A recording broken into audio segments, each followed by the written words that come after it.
and the ancestors are looking out for us. They got Hayes is exposing them, man. Okay, you see that chair right there? See how big it is? Yeah. Now look at the poke chair under it. Scroll down, look at the poke chair under it. Never have it been made so clear.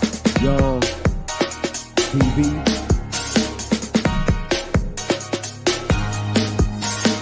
Young. We running the game right now.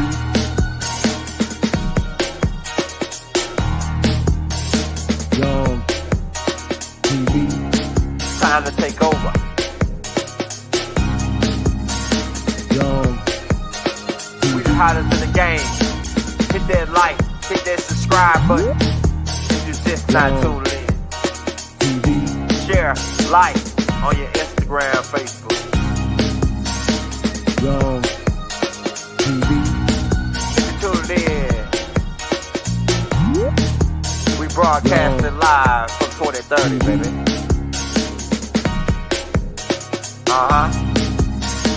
Young TV.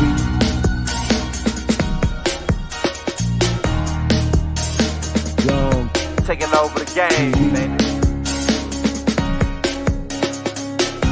Oh yeah. Young TV.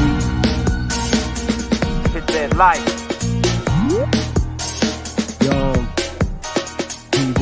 Get them likes up in the air, you heard me?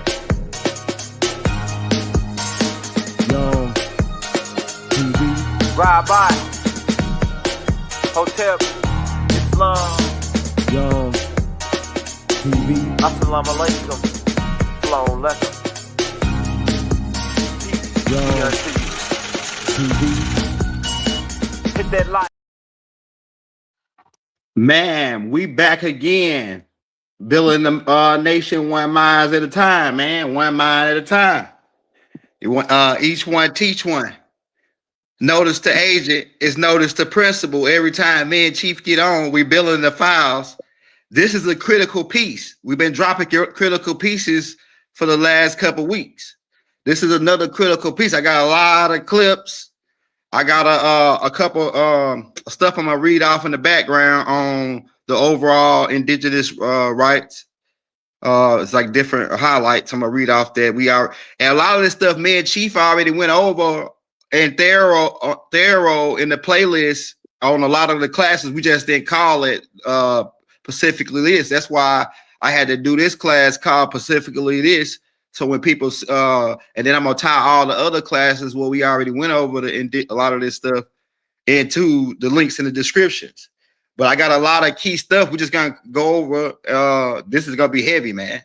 This is critical. You got to say this to everybody, man. Everybody that think they black, that's in America, you about if you don't know this information, you about to know it tonight.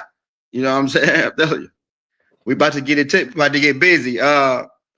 Also, let the record show, let the record reflect. This is for the record. You got anything you want to say, Chief, before we get busy? No, you already told him notice the age, notice the principle. You know, everything is a public notice for legal purposes, timestamp, archival format for us to continue forward. And you know, back in I think it was October, Texas had a UCC ruling. I'm looking into this right now. That basically turned all of that birthright citizenship that put you under the Uniform Commercial Code. It reversed the payment schedule where now they got to pay us 3 times what they stole. That's what I was looking into. Somebody had sent it to me today, and I was like, whoa. Also, remember, Europe said that the markets was going to crash when the United States government acknowledged the presence of extraterrestrials.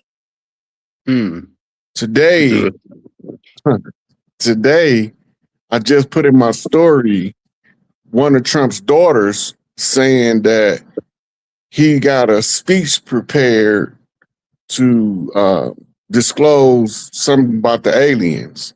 And then I got a post I just shared and said, remember, it was a Donald Trump post about extraterrestrials. So they're getting us ready for Okay, now we finna crash this market.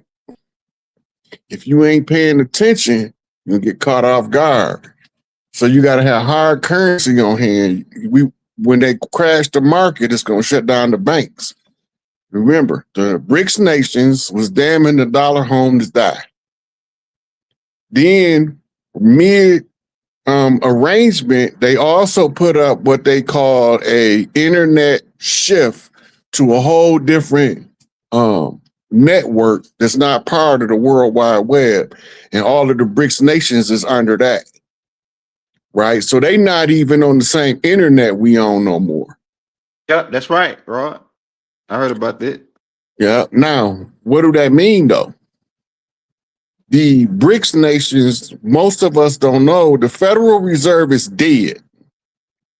Literally dead and gone, which took the IRS, because the IRS was the collection arm of the Federal Reserve, right? So if the Federal Reserve gone, the IRS gone. They just haven't made it public knowledge openly yet, but they gave us the leaks, as in the dismantling of the Federal Reserve building. Also, what happens is Trump, under the United States Treasury, the United States Treasury is signed on the BRICS. I reported that over a year ago. Most of us don't know that though.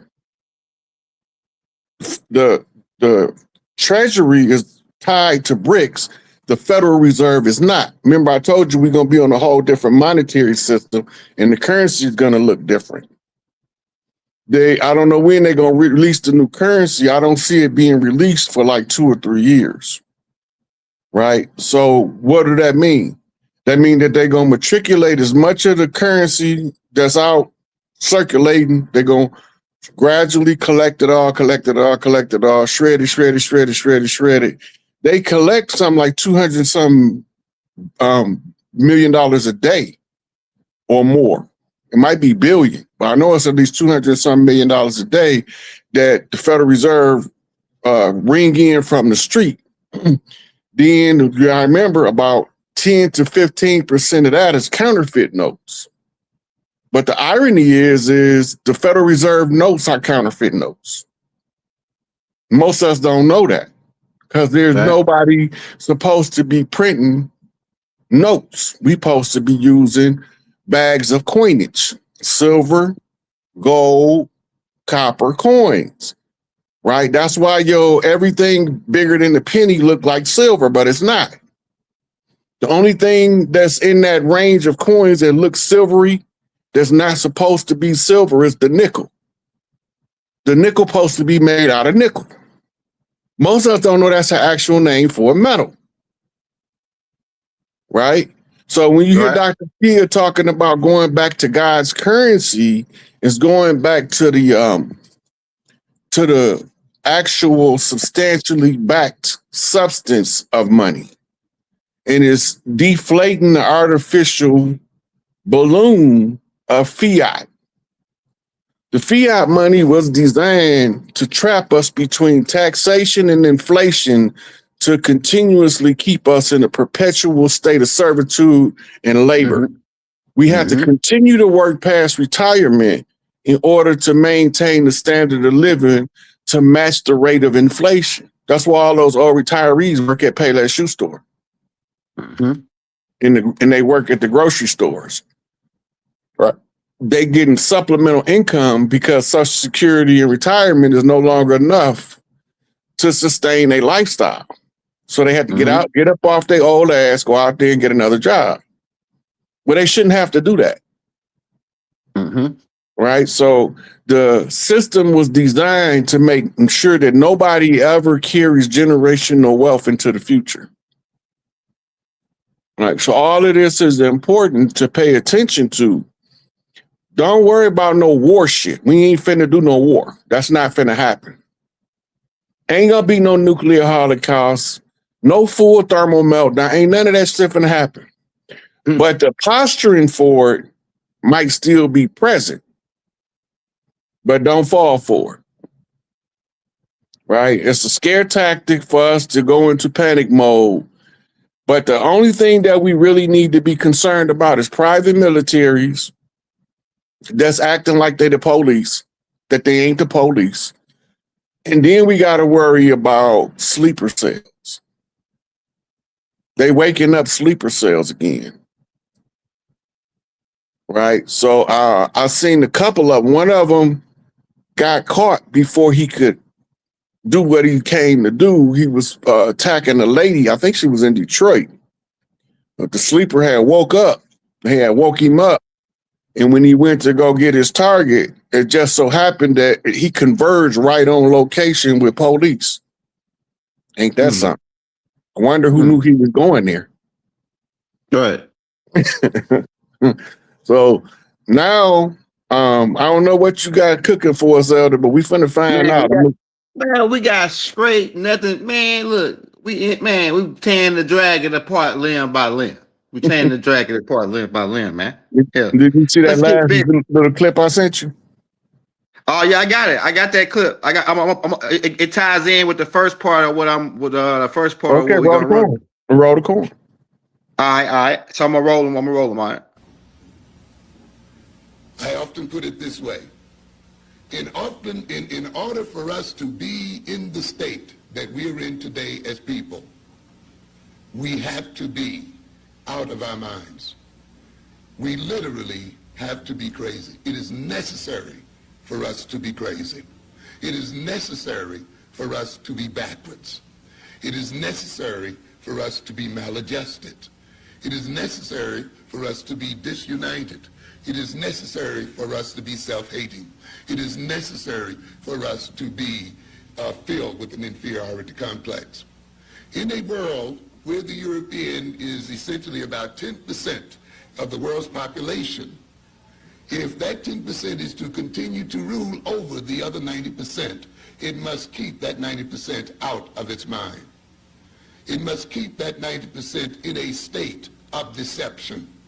It must keep that 90% filled with a feeling of powerlessness and incompetence. If this 10% is to continue to consume more than 60% of the world's resources, if this 10% is to continue to rob African, Asian, and other nations of their material wealth, then it must keep those people in a state of maladjustment. And this implies then that no matter how much integration you may bring about, the feeling of inferiority must be a constant in the black personality.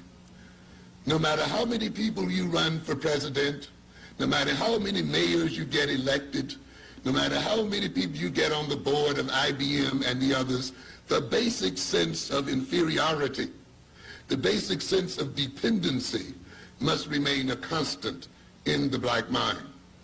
And I will indicate this, and I think this study, which occurred now some 40 years later.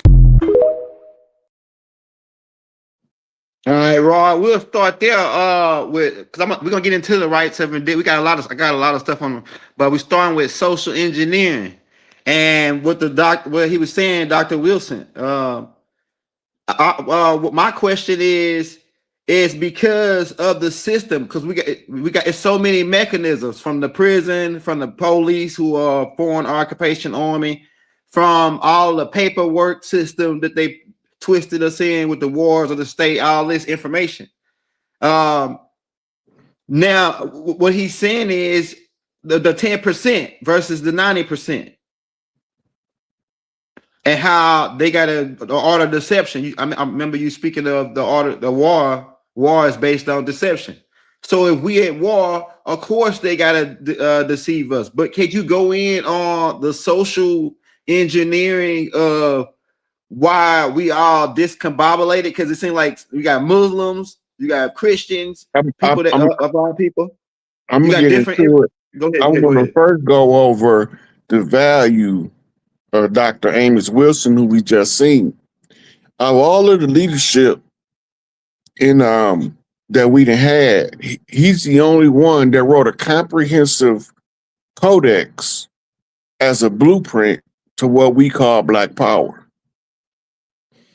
Now, he also wrote Awakening the Natural Genius of the Black Child, and a few others dealing with the early psychological development of our children and what's being done, was also, he was like answering the conspiracy to destroy Black boys. You remember that series? These is books, and people that be saying we don't got no reference. We literally talking about books. Amos Wilson books. We talking about a 3-part series by, I think it was Dr. Madhubuti wrote. Nope, it wasn't him. It was, I forgot the guy's name. But he wrote the 3-part book, Conspiracy to Destroy Black Boys. Right? Yeah. Okay, now, all of these, Awakening Natural Genius, is to confront the conspiracy head on to destroy the boys. You have to know what is the strategy. Now, if you understand what they saying, because a lot of us don't, we got to remember what Dr. Neely Fuller said. He said, if you don't understand white supremacy, everything you think you understand is only confusing you. Why is that important? You see where Dr. Wilson said, you got to keep the people discombobulated. You got to keep them maladjusted. They don't fit in. You can't let them get comfortable realizing that, hey, this is my stuff. Yeah, right. Right? You got to always keep them off balance. Well, the science of that is called sociology. Sociology is the study in the movement of groups and patterns of movement of the group, right? But they found something way back in the late 1800s about sociology. Control the antagonist. The antagonist is the one who incites the movement of the unconscious crowd that's just moving along. If you can control the person that steers the crowd, don't worry about the crowd. Right? So this is where you get sellout leadership, deceived leadership who think they leading you in the right direction, right? But they really leading you in a direction that the system wants you to go. Then you have potential leaders being usurped. Potential mean they haven't realized that they can be the leader yet and that they're supposed to step into a leadership position. That's where they really focus on them, especially in the arts and entertainment. And that's why they don't like to sign 30-year-old rappers. They don't like to sign 30-year-old R&B singers. Right? It's a lot of people been grinding from their teen years into their 30s, and they so good now. But they will never get a record deal. They'll never get a movie part because they are too old to control. Right. They too set in their ways. Right? If a guy get in his 30s and he ain't with that foolishness and that freaky stuff, he not gonna fit in. He gonna be more apt to tell him, man, that's some bullshit. I ain't going for that. Right. But when you catch somebody as a child, he don't understand the value of himself yet. And you exploit his artistic expression. You stealing from God. Let that sink in.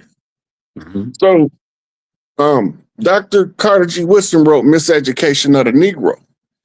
The most critical point is, he said in the introduction to the book, that if you can control the way a man think, you need not worry about his actions. If you condition him to go to the back door, don't worry about if you don't have a back door, because he'll go build one in order to stay in his place. I remember reading that. Yeah. Right. Okay, now, this is before anybody know about something called a Willie Lynch letter. The Willie Lynch letter is a composite of writings from several what they call slave handlers, which we already went over that. I'm not going to get all off into it again. But it's the understanding of the psychology of the people that was critical to knowing which ones to leave behind and which ones you had to absolutely commit homicide on. Right? So they know that, okay, Martin waking up. We can't contain his genius within the confines of this bottle no more. His genius then seeped out the bottle because he done went and talked to some old man in Arizona, right? So now we got to get rid of it. And I was sitting there. We know that he was surrounded by traitors. He was surrounded by traitors. He become aware and wake up, but he didn't become aware of his infiltration network. He didn't believe that anybody that looked like him would cross him out because he was fighting too hard for him. That's the same thing Tupac said when he got shot at Quad Studio. Remember? He said, "I'm doing all my riding. I'm laying it down. I'm putting it down for us." And in my wildest dreams, I never would have thought somebody that looked like me would have done that to me. He not just talking about the Quad Studio shooting; he was also talking about the rape allegations. Right? So he's telling us the same thing Martin told us. He never think nobody that looked like him was going to be the problem, because that's who we fighting for. But all skin folk ain't kinfolk. Remember, ODB told us what it meant when he said shame on the trying to run game on the right. So he flat out told us. He said these Negroes. He didn't say Negroes, but I don't want to get you no points. So he said these Negroes gonna try to get us poor people down here at the bottom, the black and the white, fighting against each other, while they can go and take both of our stuff and go about their business while we killing each other. They can live happily ever after. Right? All this is social engineering. They need to control the racist dogma.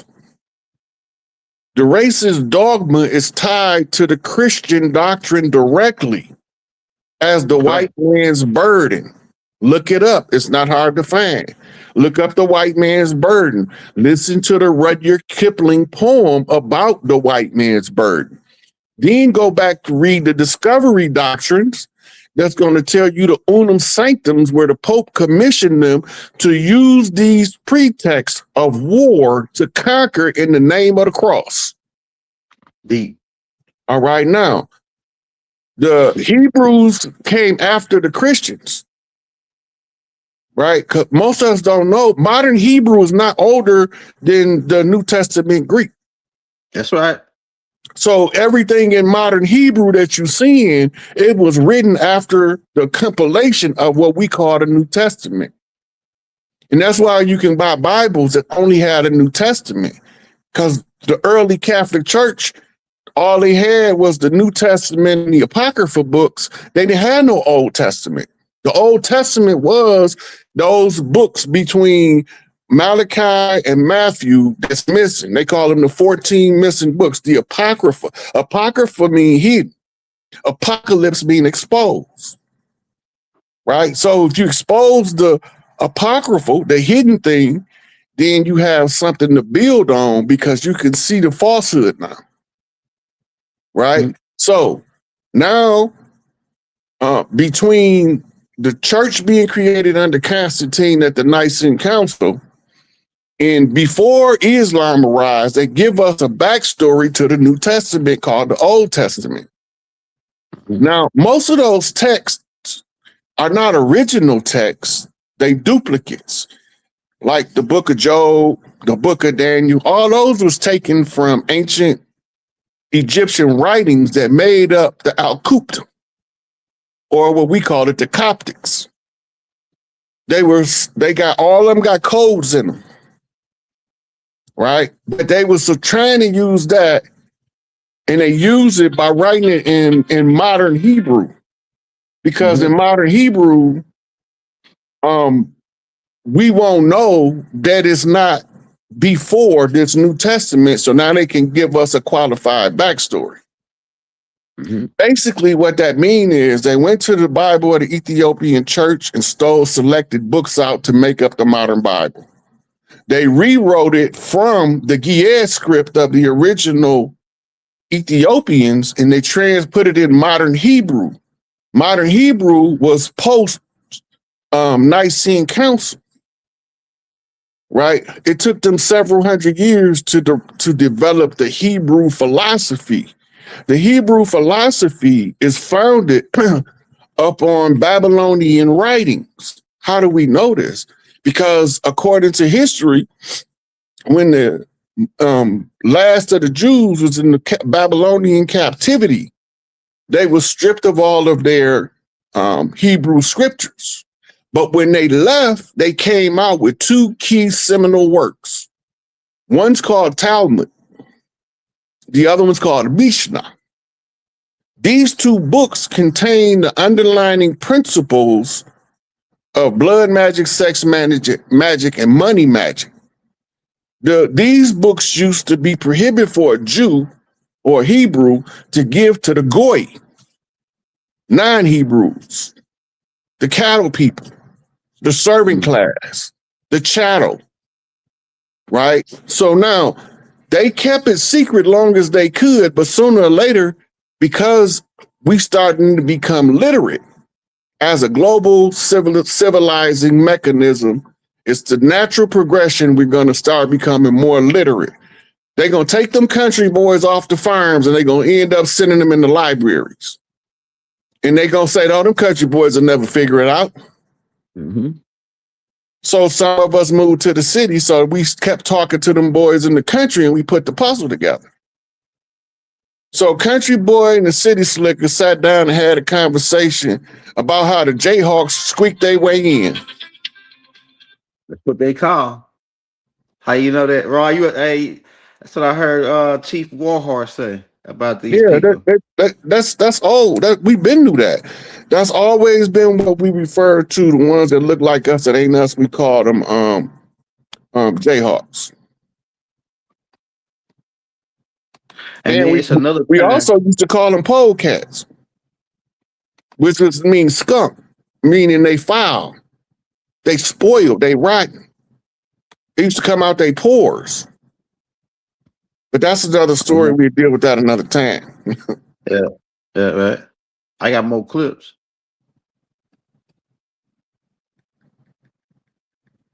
Hey, another term that they call them was it's called waskeet. That means like the taker, those who were belligerent to the land. That's what some of the natives was calling them. Waskeet spelled WASICHU. So I guess you could pronounce it Wachu. But they call them that. That means the taker or the taker or somebody that was belligerent to the land. A greedy person. Right? That's what they're calling them, right? But let's roll these next clips. Let's get shout out. Hey, everybody hit we like almost 2,000 people on right now. Everybody hit that like button right now, man. Hit that subscribe button. And what we're about to do is we're about to roll the next clips. Shout out Dr. Kia Pruitt, man, on this next clip. So then in 1985, the United Nations declared that the Black people, also known as African Americans, are the true indigenous people and the oldest indigenous people on the planet. Right here from America, the oldest indigenous people of the planet. All right, racist. This black man's DNA was older than Homo sapiens, older than the bones found in Ethiopia, older than the 300,000-year-old remains discovered in Morocco. The moment they saw it, scientists realized something terrifying.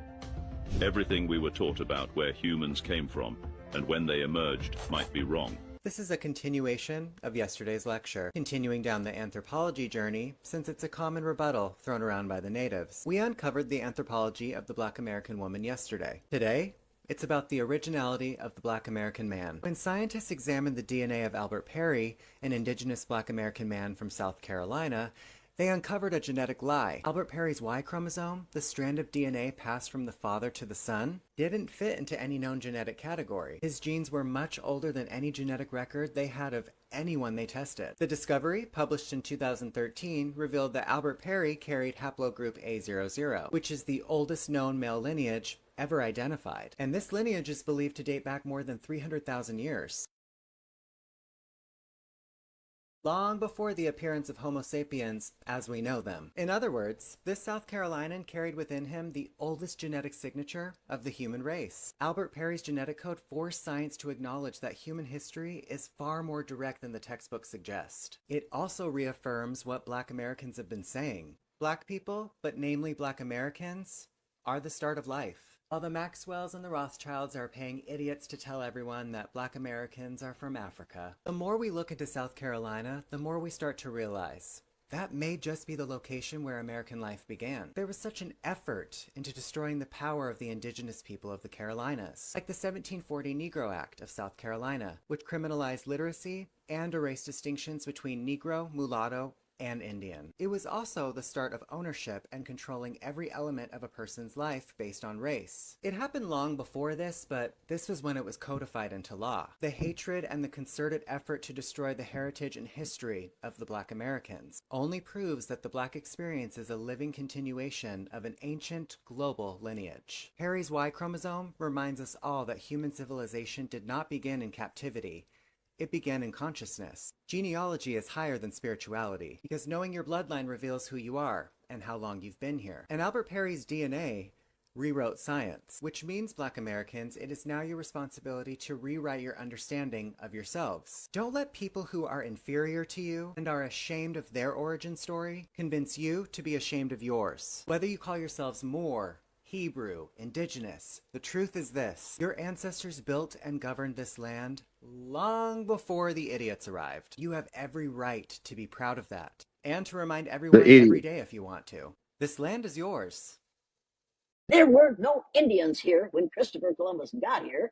There were people from Africa who had been here for over 10,000 years before Christopher Columbus was born. It's time for us to teach our children the truth.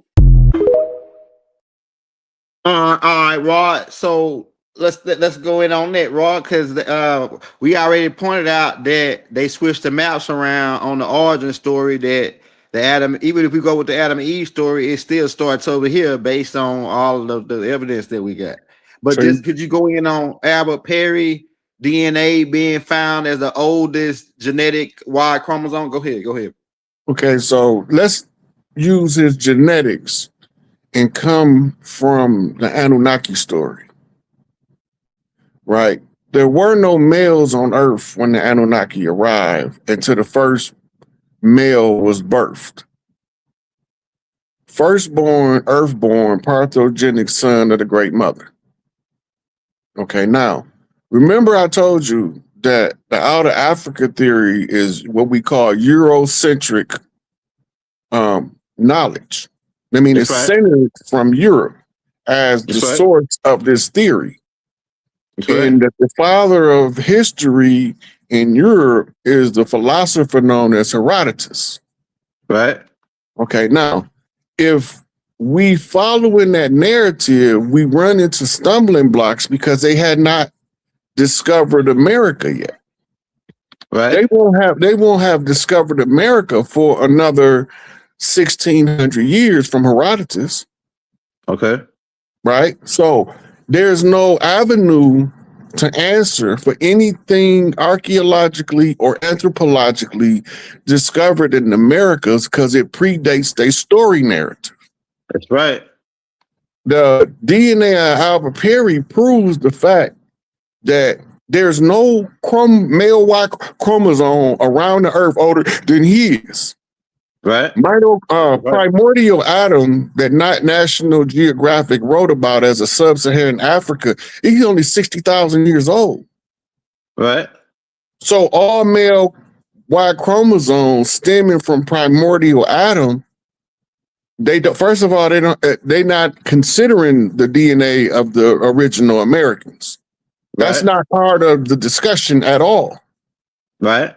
Right. So if the oldest Y chromosome outside of the Americas is 60,000 years old, but here you have a Y chromosome that's older than all of the Y chromosome haplogroups, right? So now that changes the whole structure of how the story is being relayed to the people, right? Now, it's the same thing with the Henrietta Lack immortal cells, right? It's the same thing with the lady they found in the Carolinas, right? That's older than all of the most of the other skeletal remains of the world. The majority of their Lopithecine groups, Australopithecus, Anthropithecus, all these different prehistoric humans were found in other parts of the world from the Americas. Let that sink in. So the Y chromosome that is the progenitor of the Y chromosomes is the American Y chromosome, meaning that the sons of the Americas is the original caretakers of the matriarchs of the earth. Right? We're the original guardian seed. That's why we so warlike. The problem is they turned us against each other so that they can be sitting back eating popcorn while we kill each other. That's right. Now we gonna sit back and eat popcorn while they clean up their mess. Right. Right. Hey, look, so now this next part we're gonna get more into. Let me play a couple more clips, and then we're gonna. Cause I got them in threes. I got them in threes. Okay, Check this let's out. go. Okay, I'm gonna play this real quick. The only way you counteract institutional racism is to build power inside your community to counteract it. You cannot counteract it through individual approaches.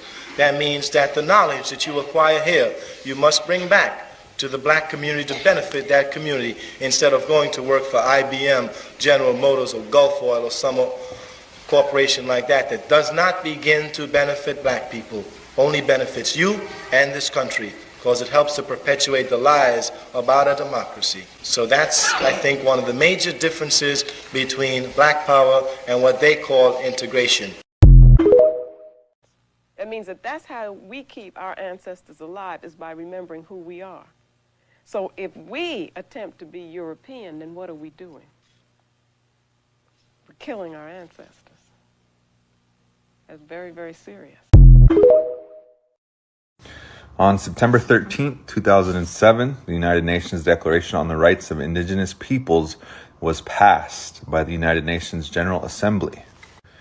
Article 31 states that Indigenous peoples have the right to maintain, control, protect, and develop their cultural heritage, traditional knowledge, and traditional cultural expressions, as well as the manifestations of their sciences, technologies, and cultures, including human and genetic resources, seeds, medicines, knowledge of the properties of fauna and flora, oral traditions, literatures, designs, sports and traditional games, and visual and performing arts. They also have the right to maintain, control, protect, and develop their intellectual property over such cultural heritage, traditional knowledge, and traditional cultural expressions. And yet today we still are not afforded this right due to the many institutions, the researchers, anthropologists, linguists, and others that have taken our cultural intellectual property, have profited off of it, or have gained prestige through it, written papers on it, and refuse to give it back. Article 4. This is the Treaty of 1866 with the Choctaw and Chickasaw Indians in the United States. It's just a section. And they further agree that all laws shall be equal in their operation upon Choctaws, Chickasaws, and Negroes, and that no distinction affecting the latter shall at any time be made. There's no difference between a Negro and an Indian. Slaves are Indians.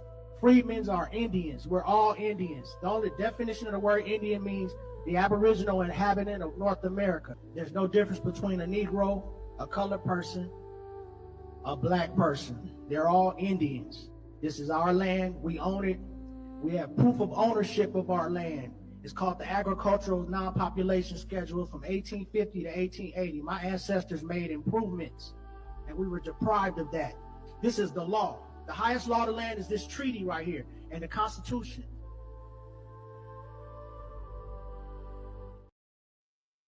All right, we're gonna get more into that now. Hey, Rod. So break it. Starting from the top. Now it says that we have the rights to self-determination and self-autonomy.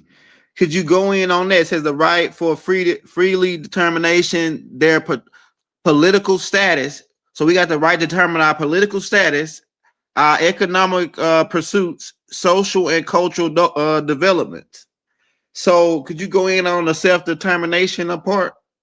That's it. First, we got to discuss something called right. Okay, go ahead.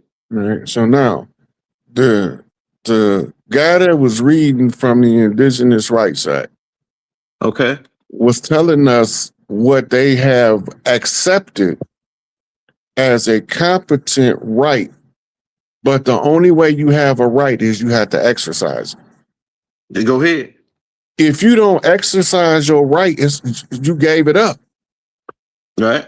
If you got a right to go down to the granary and get 10 pounds of grain a week, and you say, well, I don't feel like going this week because we got 3 extra pounds from last week, but you run out midweek and you missed your day, that's your fault. Yeah. You didn't exercise your right to go get it on your scheduled appearance. It's the same thing with every other right. You got a right to remain silent under the Fifth Amendment, but they coax you and coax you and coax you to surrender your right. As soon as you start talking, that don't count no more. Right. Because they tell you if you surrender the right, everything you say can and will be used against you in a court of law. God damn. Right? Okay, now, the exercise of a right, the competent exercise of a right is the verification of sovereign capacity. Sovereign capacity takes you out of the imbecile category in law. Mm-hmm.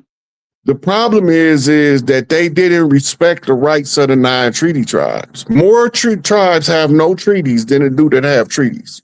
Right, that's a fact. So those tribes don't have no recognition under the United States Corporation because we refuse to do business with them.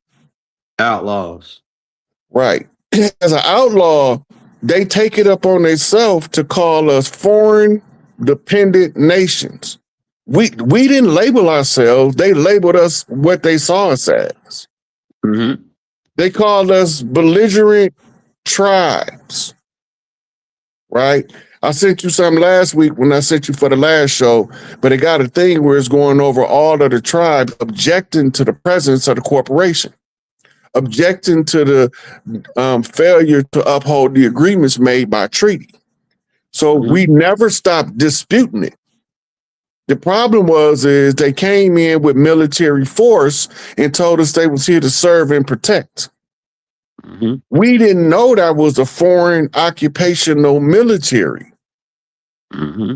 Before the United Nations, before the League of Nations, the police was established as an international force of the Crown of England. Mm-hmm. The police was adopted under the Geneva Convention and renamed Interpol. Interpol is short for International Police. With the exception of America, they have arrest rights in every other country on the planet.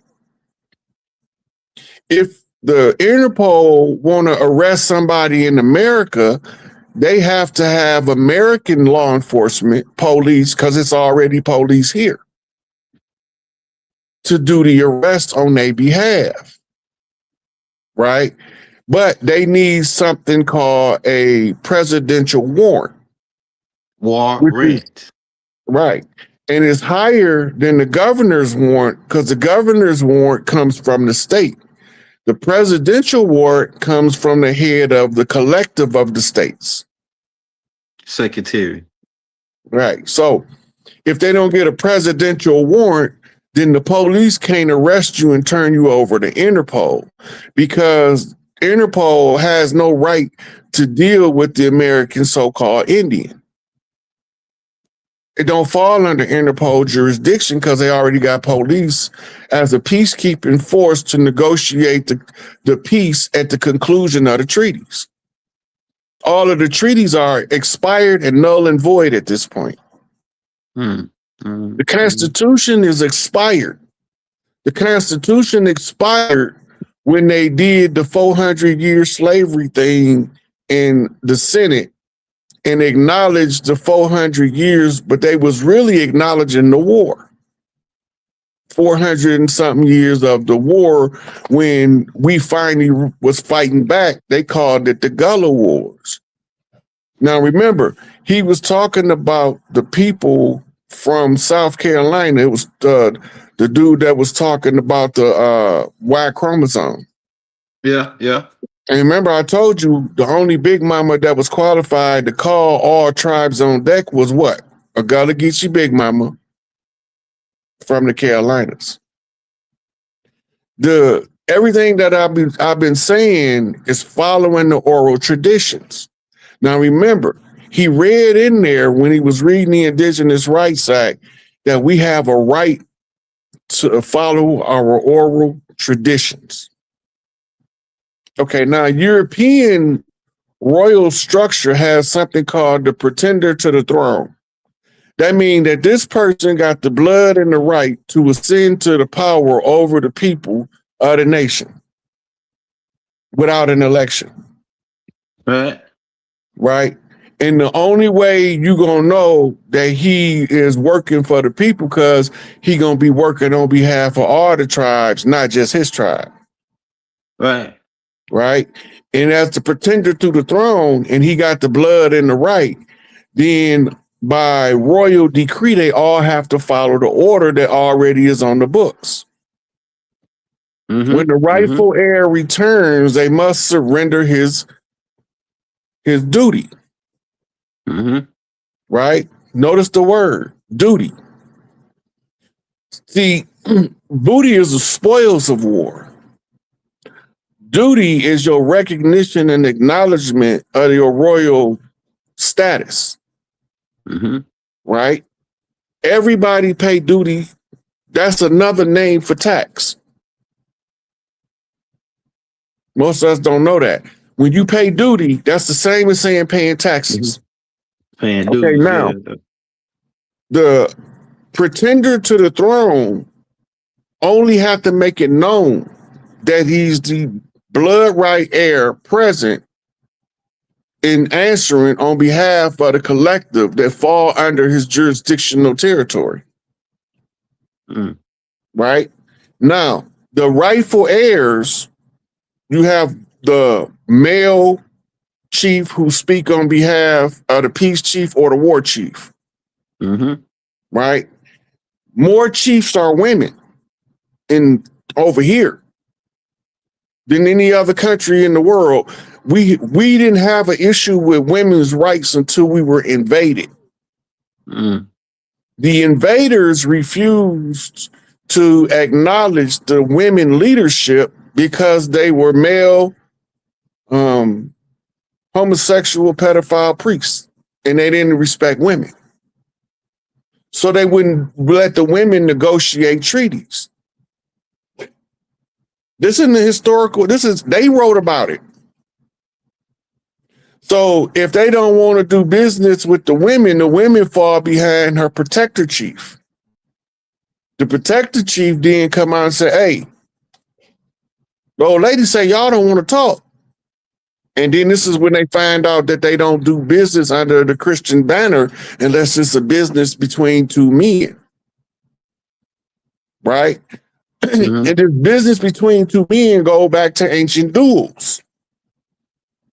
You have messengers and then you have a champion. The champion is the one that the chief say, I done got old in my ways. I can't box with you young cats, but I got a young cat that will. So he pick his champion. And his champion go down and he fight the champion from the other kingdom. And may the best man win. For the king to put his faith in you your skill level have to be impeccable, right? So all of these is layers. They're different layers of understanding your right as a sovereign versus understanding your right as a national versus understanding your right as a citizen. You can't be a sovereign national in truth, because if you're a national, you have to surrender your sovereign status. The national is the determination of the vessel sent out at sea that flies the flag of the home country. Look it up. A ship is what a national is.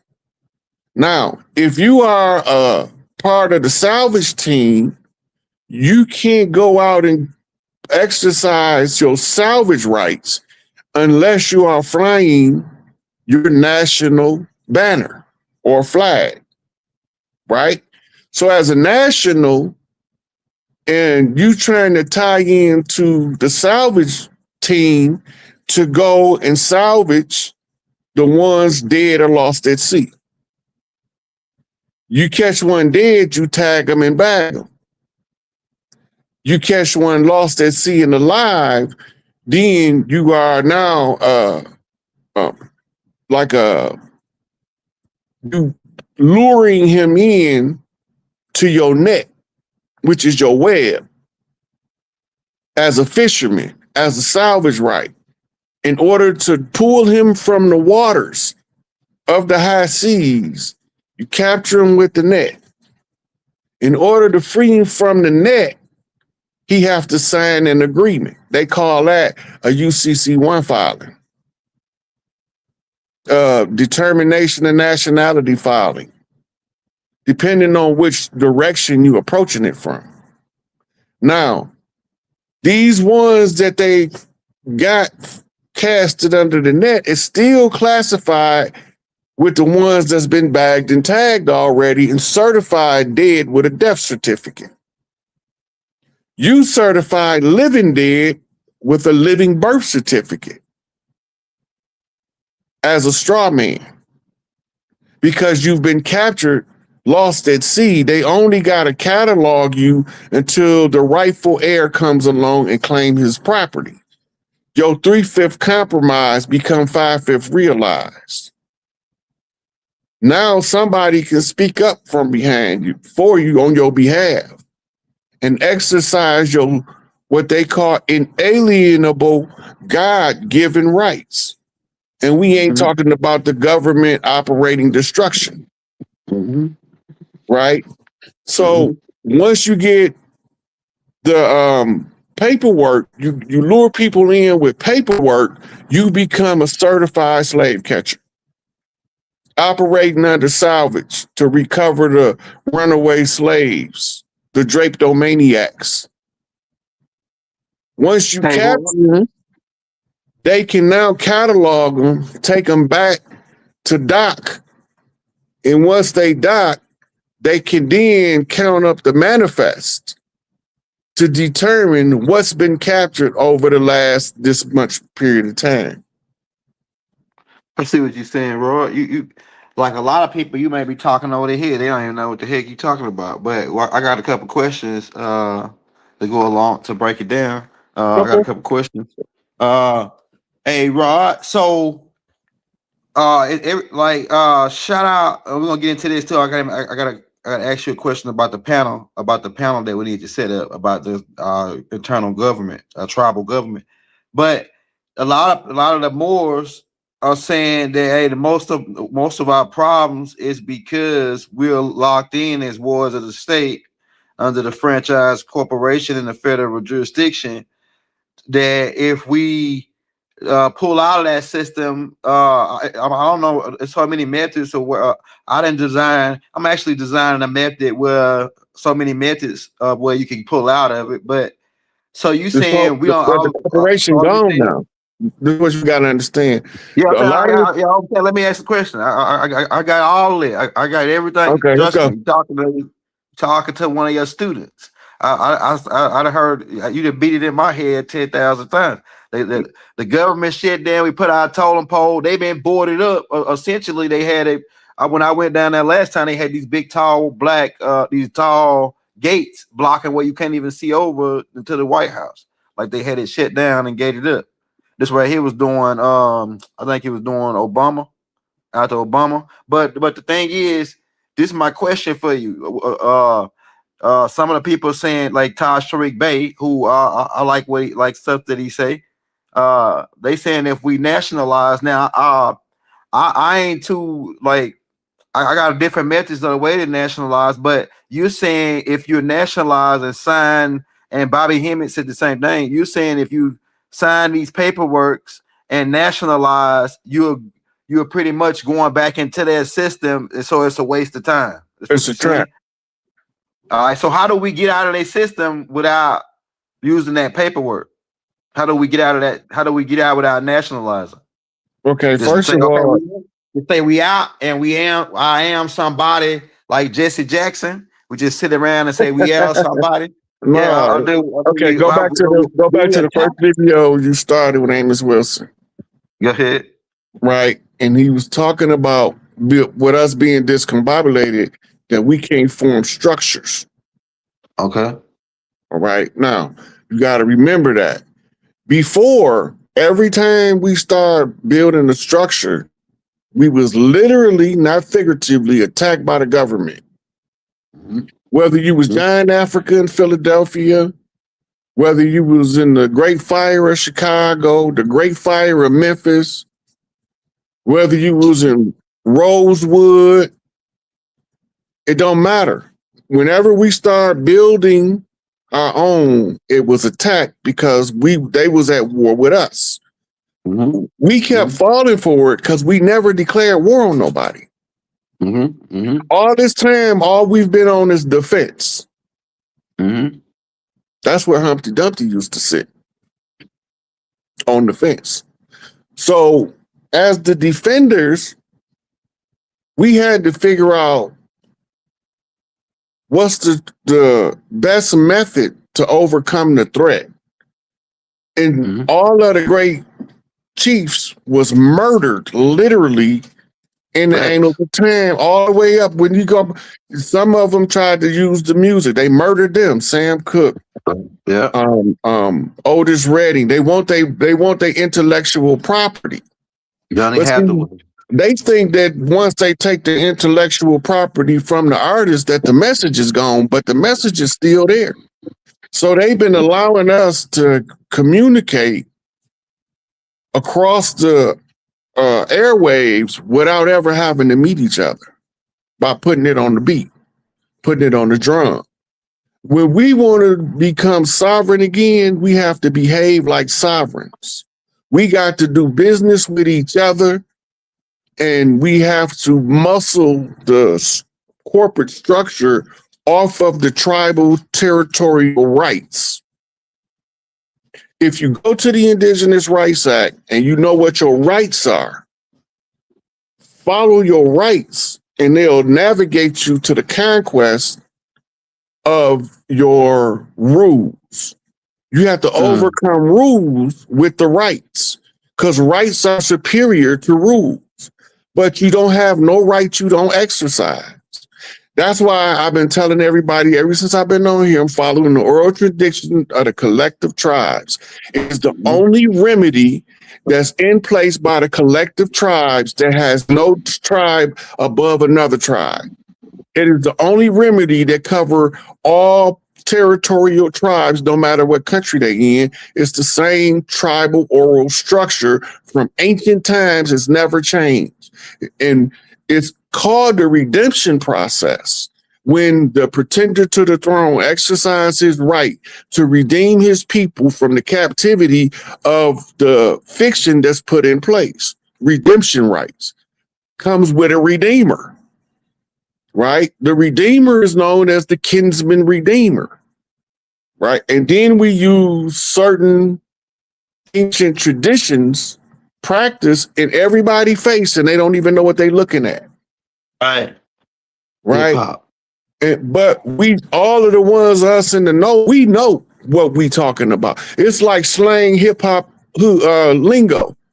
We all know what, when we hear our favorite rap song, we know exactly what he talking about more than what's said in the song based on what we feeling when the song is being played. The only way from under the legal fiction is to exercise rights over the rules. That's it. Ain't no paperwork gonna get you out because the paperwork's tied to their system. They got the copyrights and the patent on all of the paperwork. They have the jurisdiction of the subject matter of what's in the paperwork. We don't need the paperwork. We need real life. Real living, paperwork. Yeah. We live in breathing beings. Go ahead. Yeah. So now, when we start making the connections with each other, and the number one thing is we got to get these babies under control. We got to get them out of the enemy's hand. Miseducation of the Negro. That book was written about your educational system. Your system of educating the children. They muscled it out of our hands with integration. Right? But when they did that, what did they do? They took all of the ones that's low economic bracket went to the same school, no matter what their skin was, and they took critical thinking, practical problem solving out of those curriculums. Why did they do that? It wasn't an accident. But if your child went to what they call an affluent school, they was the critical thinking and practical problem solving was the basis of their educational system. Right? Neely Fuller tell you in the compensatory code, the 9 areas of people activity. Economics, education, entertainment, labor law, politics, religion, sex, and war. This government has systematically used those 9 areas under the banner of sociology as a control measure. The Protocols of Zion tells them that they have to control all of those same things in order to implement the white supremacist doctrine. Because that's what it is. It's the blueprint for white supremacy, no matter who wrote it. Now, how do we know this? Everything in that book is everything that they do. Whether the book is a fiction, whether it's made up, whether it's propaganda material, when you do a comparative analysis since the discovery of the book to now, and you can go before the book, but the structural blueprint for conquest has been the methods laid out in the protocols. Now look at the first word, protocol. That means the method of something. Follow the protocol, follow the instructions, right? The long-term layout was the morals and dogma, because the challenge of the George Washington challenge is versus moral compass versus dogmatic belief. The dogmatic belief ties you to all 3 monotheistic religions, right? The moral compass is going to reject it when you realize what the leadership do. The imams are marrying 5- and 6-year-old girls. I don't knock nobody culture, but I just don't think it's right. Right. I mean, it don't match with my moral compass. Right? Being espoused to them is one thing, but actually taking them into your marital bed at that age is ridiculous. Yeah, you're wondering that everybody's in shock about the Epstein files and the people in it. It don't shock me at all. I've been telling everybody we've been being ran by a cult of pedophile homosexual priests. So of course they're going to use whatever means they can to fill their power dynamic in order to make them positions for those type of people desirable. I can't be no Catholic priest because they got to be celibate. I want a wife. That don't match to me. But it was a time when the Catholic priest was allowed to have wives. And we know many of the popes had children in the early pope era, but all of a sudden, one of the sisters decided it wasn't going to happen no more. I guess it wasn't enough boys getting to the pope during those marital years. But all of this is the structure we under, based on miseducation and keeping us discombobulated. I got another question before we go to the next clips, because we got so many clips we got to get covered. Now, within that question, because you just crack heads when you said exercising rights is how we beat this system. I can agree with it. I can, man, that's a powerful statement. Now, this is my next question for you, Rod. Since we still got this occupying force on our land called the police, and they still operating in this revenue type, it's really a revenue system. They're making money off of us because they really target us. And then you just said that the Constitution is no more, but we got rights. So what rights do we use if we don't got no Constitution, and the Constitution was the law of the land? What rights do we use against these agents unless we use the indigenous rights? But how do we assimilate the indigenous rights against these agents, being that they still organize on land, or do we still use the Constitution? Being that you said that it's pretty much a contract. I'm with you on that. It's okay, once it expired, it didn't mean we stopped using it. Okay, it got to be used to overcome the interim status, which takes us to the continuity of government program. Okay, the continuity of government program is the preservation of functionality during the transition of power. Mm-hmm. Right now, if the Constitution expired, that grandfather clause is any tribal constitution that we so choose to use that predate the Constitution. Because none of those tribal constitutions are defunct. They just not being used while the Constitution is the priority. Because the Constitution wasn't for the people, it was to hold the government in check. And then they turned around and used it to oppress the people. And that's what pissed off the military. Right? So instead of doing what they were supposed to do, too many people found out that they was using it to shice the people, and they began to go on the defensive along with us. Right? And now you see people like Donald Trump fighting, closing down the system. He might not wanted the job. He probably gave an offer he couldn't refuse. Let that sink in, because it got to be one of them that clean it up. He is Hillary Clinton's cousin. Make no mistake about it. I ain't confused about that. He is her literal second cousin. Now, that being said, he in their bloodline is what that means. If he part of the bloodline, anybody in their bloodline is allowed to clean up their dirt before they give it back to the rightful heirs. He just so happened to fit all of the boxes that needed to be checked. So when they made him the offer, he was going to take it whether he wanted to or not anyway, and he was going to do exactly what he's doing now, cleaning it up. I call him my buck dancing cracker. I don't have a lot of give a fuck about him left or right. I just see what he's doing. Now, what's going on in real time is they arresting judges. They arrested 21 judges the other day, 2 days ago.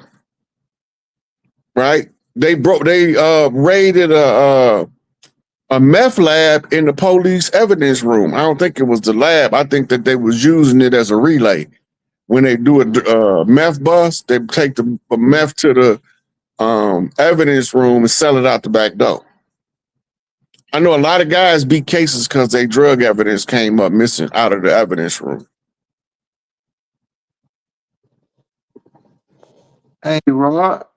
Let me see if I can play this clip. I got a question to ask you off this clip. It might be Jury, did you know black and Indian were not identities? All of our people have the same goal. The difference between these two sets of rights is this, simply.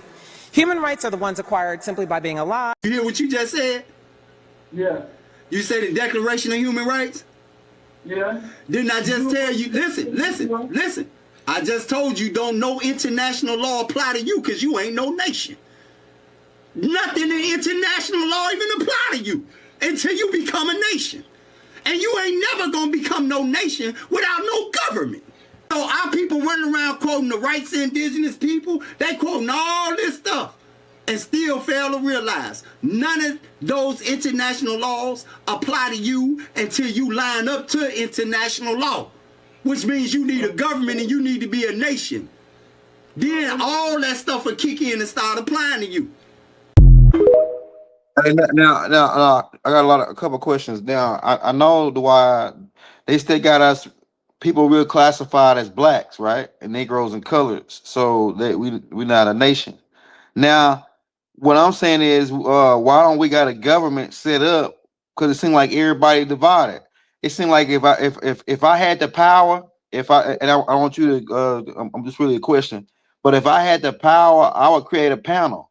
And the people that I would have on that panel right now that I see, because you said on one tape that it's only a handful of people that's bringing shit for our nation, that's waking the people up. And some of the people that I was about, we need to create a government right now, some kind of internal government to start this nation. I would say for sure, Taj Sharik Bey, Mama Rabbird, you, Chief Warhorse, Duke the Tears, because he real smart. All these people, Dr. Am Bay, all these people that should be on a panel and talking about setting up this government, because right now I really don't see us. Everybody's divided. So what do you think on setting up a panel with some of those people I named and more? Because it's more that I named that's doing it. But go ahead. All right. One of the things you got to remember is every tribe was their own government. Mm-hmm. When they came over here, we wasn't divided up into 50 states. Mm-hmm. We was divided up by tribe and tribal territory. Mm-hmm. Now, we ain't gonna instantly get it, right? But we still practicing our same structure. Now, that being said, the government of the United States recognized the Cherokee Nation as a one-to-one government-to-government structure. I'll send you the receipts on that. Just don't let me forget. Now, they classify all of the outlaw tribes under the Cherokee banner. Most of us don't know that.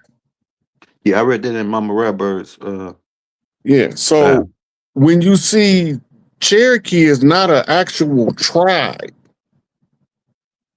it's the designation of all of the tribes under a tribe that had a treaty right to maintain a government one-to-one with the United States government. That means an equal. So the structure is already in place. It's not that we have to build the structure, it's already there. The problem that we have now is we have to destroy the corporation, which is actually being dismantled in real time. Because it's being dismantled in real time, most of us can't see it. Right? You can't see the forest because you're too busy looking at the trees.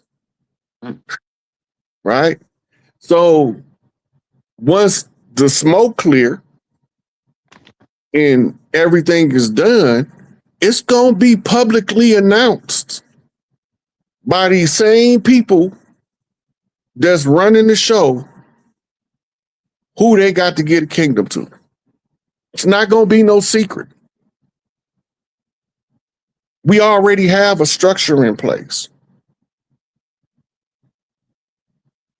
And who are the people on that structure? Are they? That's a secret. Is it top secret, or is it like?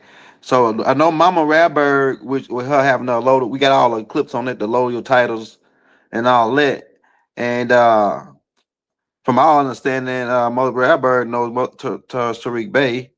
I wish I could get Chief Warhorse, but Chief Warhorse is she a warhorse. So you got like you can't. She a Mustang. You know, like the Mustangs. She had to do it how she do her business. She been fighting this war. She done been met every kind of traitor, every kind of underminer. So she's real leery of meeting new people.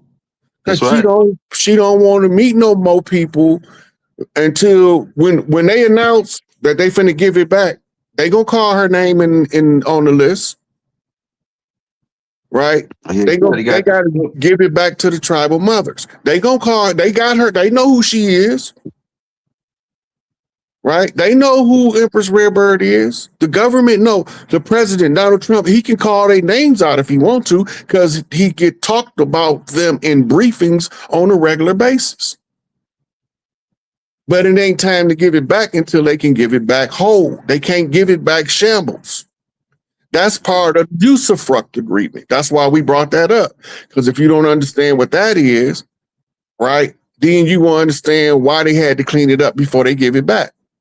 And because they got to give you back triple of what they took, and they ain't got nothing to begin with but what they took. So they just got to give you back what's yours. That's why I say reparations is rent. Birthright is ownership. Reparations is leaving them in power. Birthright is taking their power away. Reparations is consenting to follow the rule of the ones that's currently in power. Birthright is saying on both hands, they can get it, but they got to clean it up before they give it back. They got to drain the swamp. They got to pull the skeletons out of the closet, because people don't understand when we on the internet and we having these conversations, they think that we just having a conversation. They don't know. Anytime you see Rod Hayes on here chiefing with Chief any of that, Raven Rock, Colorado got a big giant screen that they watch the live on with military top brass. This ain't no secret to them. It's a secret to the collective, because they don't believe what the fuck I be telling them. And I be telling them the God's honest truth. Hey, I got it. Okay, so this next section is about how civil rights were to undermine the rights of indigenous people and our human rights. So let's get into The that. difference between these two sets of rights is this, simply. Human rights are the ones acquired simply by being alive, and civil rights are the rights that are obtained by being a legal member of a certain political state. But more specifically, civil rights are legal rights that protect individuals from discrimination based on race, sex, and other characteristics. And again, human rights are the ones that you're born with. And I give you these definitions because you're probably starting to see what I do. I don't know about you, but I didn't hear a lot of difference between those two. If you have the right to be free from torture, slavery, discrimination of any kind, that's what civil rights in the United States has been about. You talk to any Indian, will tell you, sure, I'd like to live in a $50,000 home.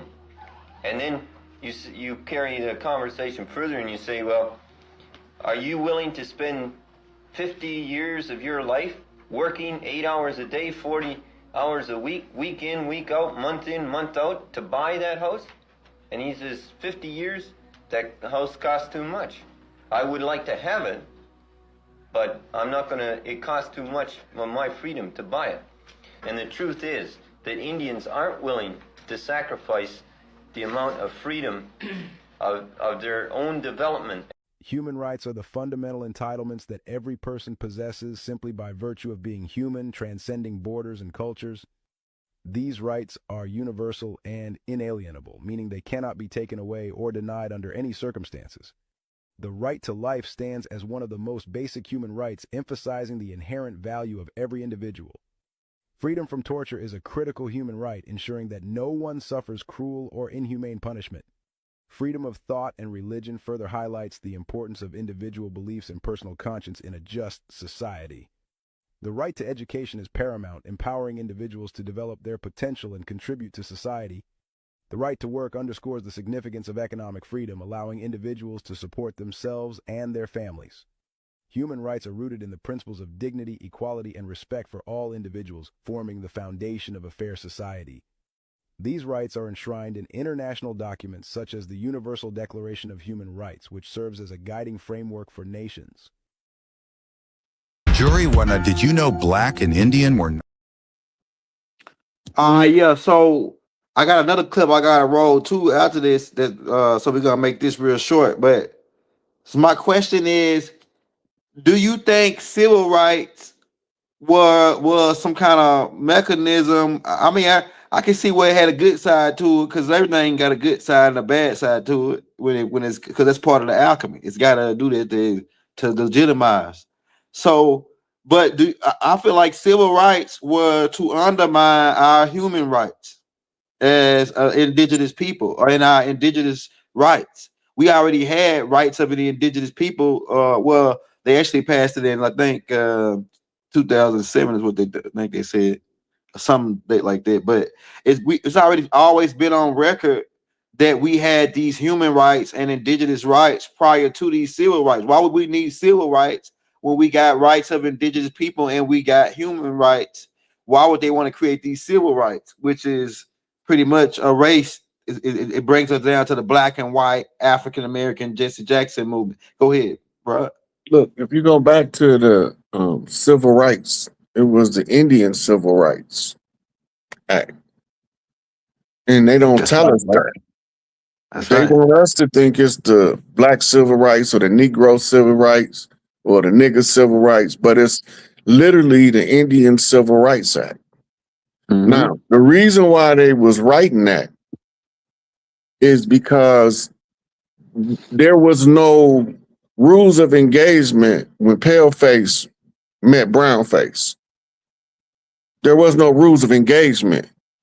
Paleface or brownface meet each other. Whoever got the most people with him that can keep their mouth shut is the winner. Right? So you had different groups clashing with the Klan, who was originally ran by Negroes. And eventually they got muscled out by the people that believed in some superiority doctrine that don't exist, but they told them it was, right? So the struggle of the rights was to give the rules of engagement of how we supposed to treat each other in the public if we gonna mix with each other. If we gonna blend the United States tribes that was already here with these colonizers, right? There has to be some kind of civility. This is where your civil rights come in at. Some type of civil, footing where they can meet each other in respect. This is where Martin was talking about content of character as opposed to the color of the skin, because this is what the civil communication, the rights of communication in a civil manner is based on character. When they was legislating that, we didn't know that when they was legislating that, we have to give up a certain amount of our tribal rights. Now, remember, we have two systems of law operating. One is on top of the other. You got what's called territorial rights. The territorial rights is the rights of the tribes to govern the land.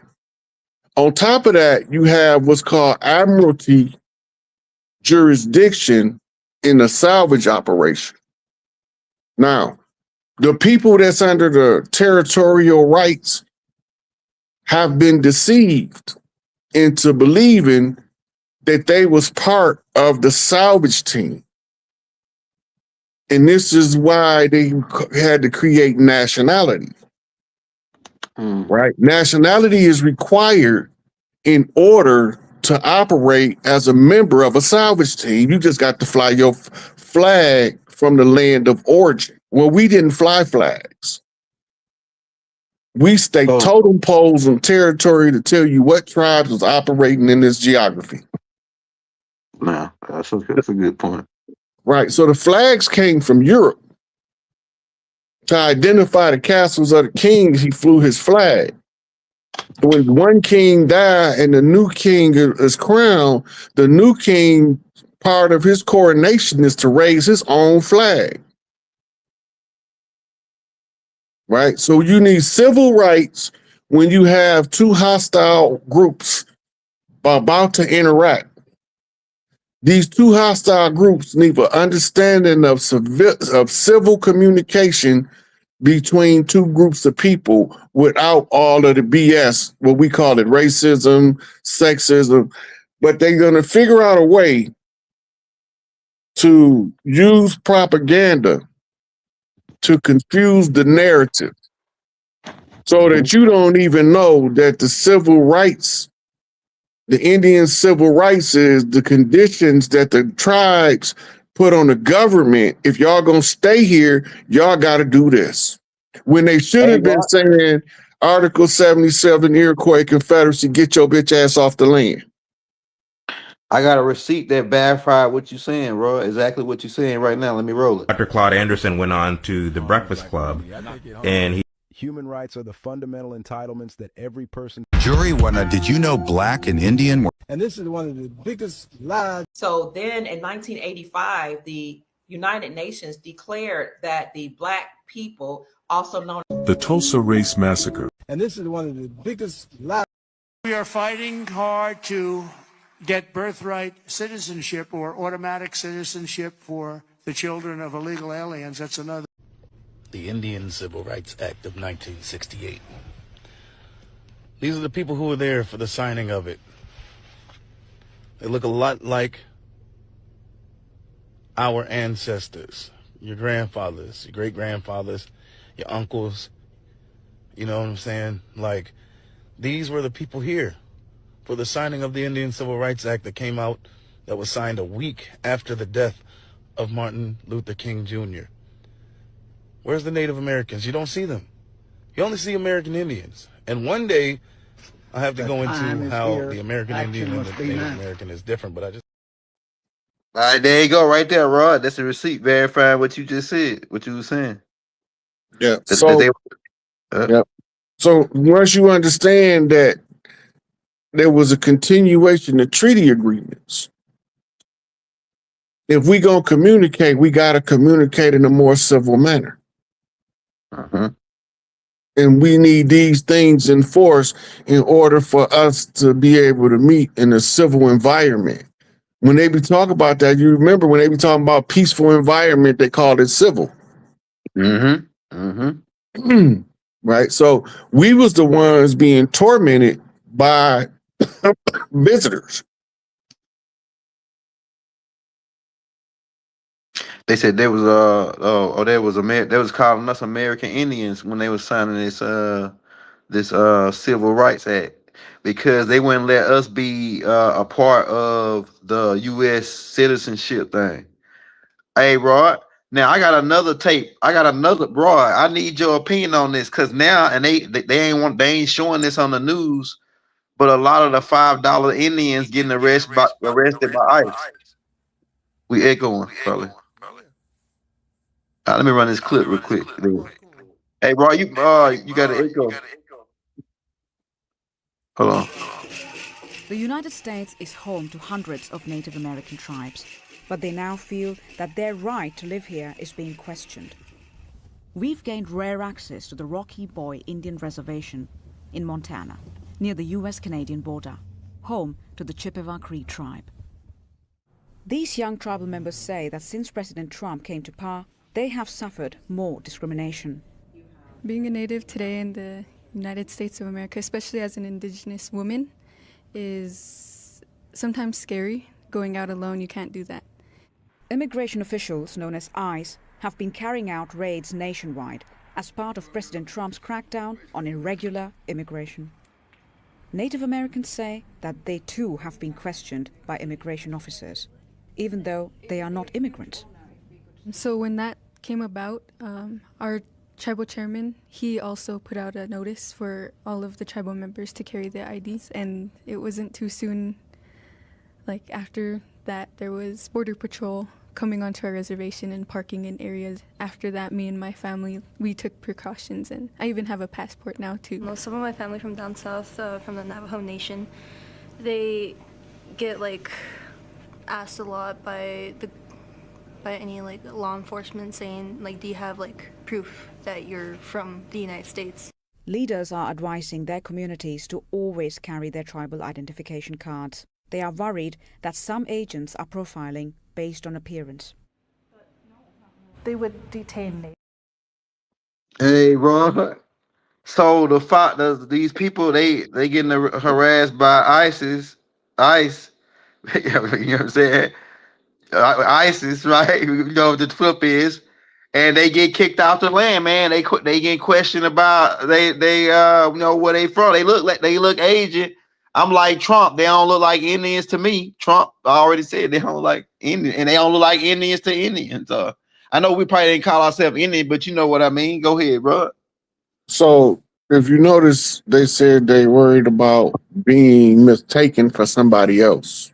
Mm-hmm. So you're talking about they're looking for the other foreigners that look like them, talking about the San Salvadorians, the Mexicans, the people from Central and South America, MS-13 members and all this, right? So a lot of those people, especially the ones that came from Mexico, they used to run to the reservations to hide when they came over illegally. And some of those reservations would take them in as an actual member and give them a tribal ID, and then they never properly register with the government. That created a problem. Also, there's been approximately 300 tribes disenrolled from the BIA recognized tribes. Then while they disenrolling those ones, the $5 Indians, now we hard on them, $5 Indians, but guess what? They was lied to just like us. That's right. They wouldn't have been standing there pretending to be us if they know that they was just pretenders. Unless somebody kept them there under a lie, under false pretense. Now, some of them married into the tribes, right? And some of them took sides with the colonizers and reaped the reward for it. We got to remember, just like we was lied to, we know how we felt when we discovered. I know how I felt when I discovered the lie. When I found out that, hey, wait a minute, I ain't from no goddamn Africa. When it really settled in and I really understood what was going on, my feelings was hurt. Yep, same here. And then the worst thing that hurt my feelings more than anything else was the black hand. The melanated ones that look like us, that's behind, but they ain't us. That hurt my feelings so bad, I didn't never want to talk about it. But we weren't going to never stop being infiltrated if somebody don't say something. But they've been saying something the whole time, but we just didn't know they was telling us.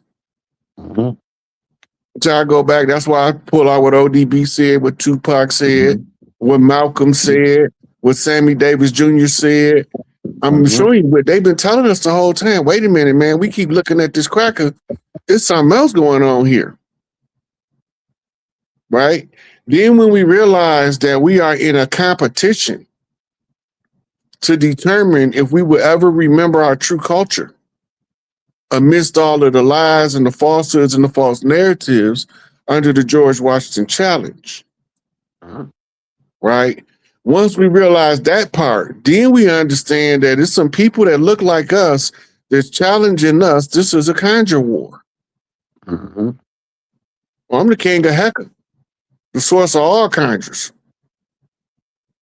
Right? So I could see the conjure, but I don't know how to explain it to people until I go do a whole lot of research to show the receipts. I been knew we was under some kind of conjure war, or else I wouldn't have been living in this lifetime. Right? So I came here I just came to close the conjures. That's all I cared about. They all closed now. When Haiti changed their name to IAT, I knew it was a wrap. That right there was the big hurrah right there. And most of us, we ain't realizing Haitians, Jamaicans, Dominicans, Cubans, them still Americans. It was still tribes down there that we put them down there. They was isolated by temperament, and they big mamas and our big mamas on the mainland traded gifts and stuff for recognizing the temperament of the people. And then they formed into their family groups that formed into what we call tribes. And then everybody had arranged marriages. We need to get back to that because all of this freehold culture is ridiculous. And then at the uniform, you're supposed to be able to judge a cat by its stripes. Now you got leopards walking around with polka dots. With stripes. He's supposed to be a leopard, but why he look like a tiger? And that's because people didn't got out of uniform under this uniform commercial code. If you didn't want to be mistaken for a hoe, you shouldn't be standing next to him dressed just like him. Right? Yep. It's just like a guy, he don't want to be looked at as being gay, but he hang around sissies all day. Well, people gonna think what you show them. I don't want to participate in none of them shenanigans. I just want my sisters and my mama to get their shit back. Hand it over. And y'all ain't gotta worry about me no more. But I got some more to roll. Roll the corn. Yeah, I got to get all these off because I'm going to AI this tape afterwards. All of our people have the same goal, the same objective: freedom, justice, equality. All of us want recognition and respect as human beings. We don't want to be integrationists, nor do we want to be separationists. We want to be human beings. Integration is only a method that's used by some groups to obtain freedom, justice, equality, and respect as human beings. Separation is only a method that's used by other groups to obtain freedom, justice, equality, or human dignity. So our people have made the mistake of confusing the methods with the objectives. As long as we agree on objectives, we should never fall out with each other just because we believe in different methods or tactics or strategy to reach a common objective. We have to keep in mind at all times that we aren't fighting for integration, nor are we fighting for separation. We're fighting for recognition as human beings. We're fighting for the right to live as free humans in this society. In fact, we're actually fighting for rights that are even greater than civil rights, and that is human rights. We are fighting for human rights in 1964. This is a shame. The civil rights struggle has failed to produce concrete results because it has kept us barking up the wrong tree. It has made us put the cart ahead of the horse. We must have human rights before we can secure civil rights. We must be respected as human before we can be recognized as citizens. Dr. Claude Anderson went on to The Breakfast Club, and he told Leonard McKelvey, who calls himself Charlemagne the God. Of course, I don't call any man the God, so I will refer to him as Leonard. He told Leonard that prior to the 60s, many blacks were focused on self-improvement and economic development, and they were not at all concerned about integrating with white folks. Black folk had up 100 times more before social integration hit. See, I'm old enough to tell you all that. You're all not old enough to know that yet. Mm-hmm. We weren't looking for any social integration. You know why? Because we had our own businesses. And that it wasn't until the Montgomery bus boycott that blacks began to shift their focus. We don't kill our buses. Right. Social integration. When all of a sudden, you all start talking about Rosa Parks and Martin Luther King going down to Alabama, want to integrate the bus lines. Integrate whose bus lines? Blacks in Winston-Salem says, we want to ride on front of some white buses.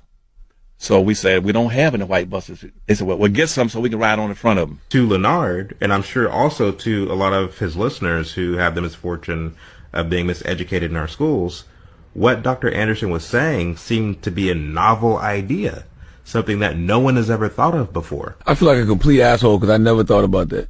Like that whole time they did the boycott, they should have been trying to establish their own bus company as opposed to wanting to ride. I never thought about that. Y'all boycotted for a year just to want to ride on the front? See, you're a smart man. I never thought about that. In reality, not only was it thought of before, and blacks like Claude Anderson's family actually owned buses, the idea was actually pitched to Martin Luther King at the time by Reverend Joseph H. Jackson, who offered to buy black-owned buses for the blacks in Montgomery, but Martin Luther King turned him down and said, no, that wouldn't be wise. Reverend Jackson and his church still supported the boycott, going so far as to raise and donate $1,000 to the efforts, which equates to $11,000 in today's dollars. Jackson later realized that those involved in organizing the boycott were actually not being very honest at all, and that they were using the facade of integration to disrupt black business prospects in pursuit of a larger Marxist social order. It seems to me that the civil rights movement must now begin to organize for the guaranteed annual income, begin to organize people all over our country and mobilize forces so that we can bring to the attention of our nation this need and this something which I believe will go a long, long way. All right, I'm going to put you guys onto something that I know for a fact you guys never even heard of or even thought about, and it's actually mind-blowing, so I hope you guys watch the whole video. I'm going to start this off by saying something we can all agree on. Our government, along with all governments, like to divide and conquer its own people so that they can maintain control. And they do this with the two-party system. They do this with race. They do this with sex. They do this with gender. We all know this. And the problem with that is because all these groups have their own shiny object that they're fighting for, and the government actually wants that. What they don't want is all those groups uniting to fight for the thing that they should actually be fighting for, which the government placed over here and nobody's actually paying attention to. And that is what brings me to the topic of discussion today: civil rights versus human rights.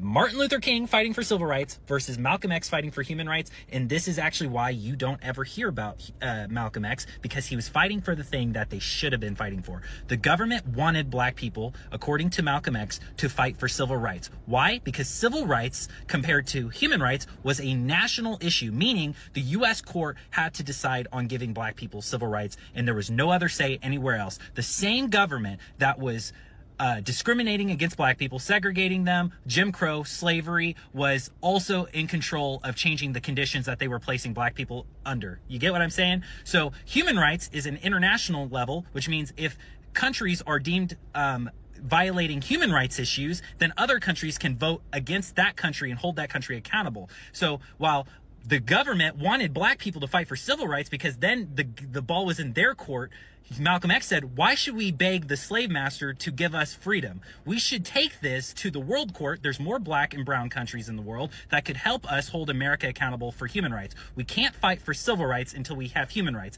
He said it himself. The Constitution labels the black man as 3/5 of a human, which incentivized slavery, which incentivized Jim Crow and segregation. And that is what we should have been fighting for all along, and the government won. So then in 1985, the United Nations declared that the black people, also known as African Americans, are the true indigenous people and the oldest indigenous people on the planet, right here from America. The Tulsa Race Massacre. And this is one of the biggest lies they ever told us, that we all from Africa. In fact, we all are not from Africa. We were always here on this land. We didn't come from no Africa. You're Indian? Yeah. Oh, come on, man. Yeah. You gotta be kidding me. What kind of Indian are you? Like Tonto Indian? Shitty Indian. Yeah, I had no idea about the history. I had no idea how inclusive this group is and what it means to be part of Standing Rock and be part of the United Sioux Nations. Well, I have one. It's my tribal tattoo. I'm from, the Pamunkey tribe. Then I asked my grandma, like, yo, grandma, what's your background? She's like, Redfoot and Blacktail Indian. What? Yeah, my mother and my father did. We 100% Indians.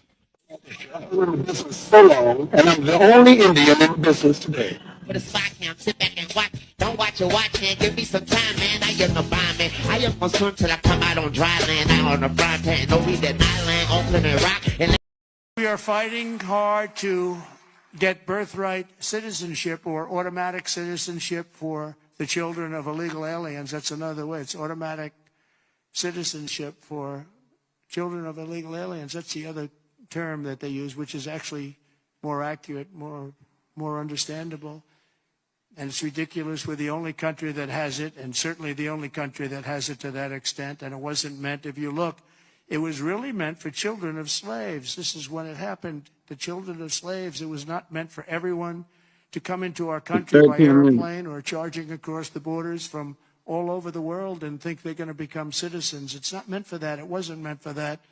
And hopefully at some point the courts will understand that without having to go through a whole big deal. This was meant for the children of slaves. And look at the timing of it and you'll see. And I hope judges will understand that.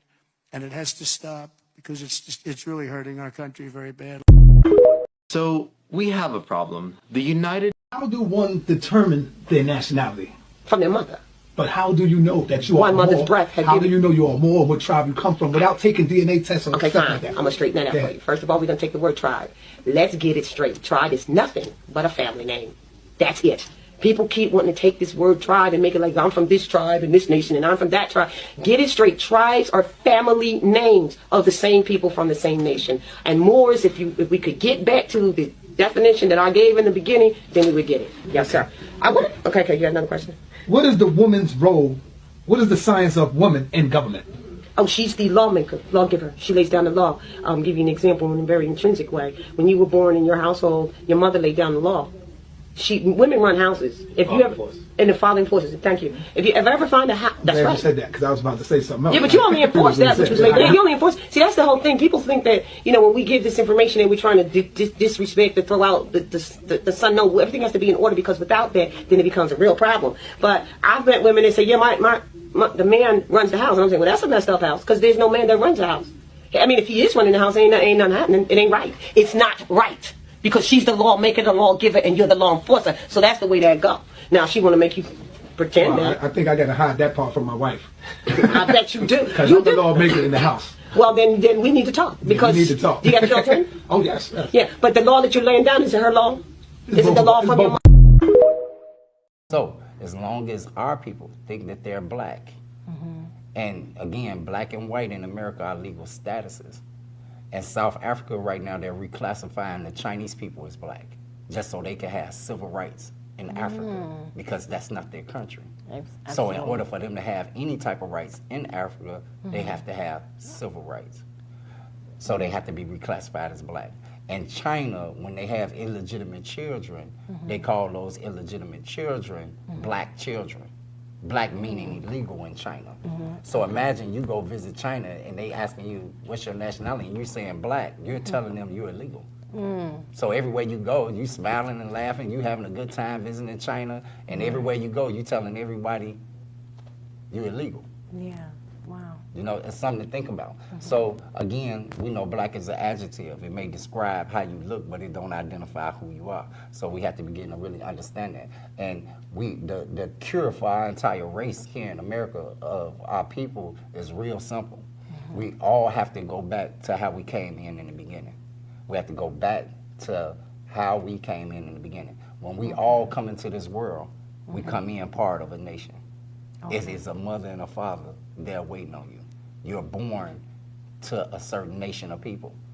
Okay. Everything else is given. Families who wish to remain traditionally as their ancestors had been. Many people don't realize how deep. That's where I had a problem with.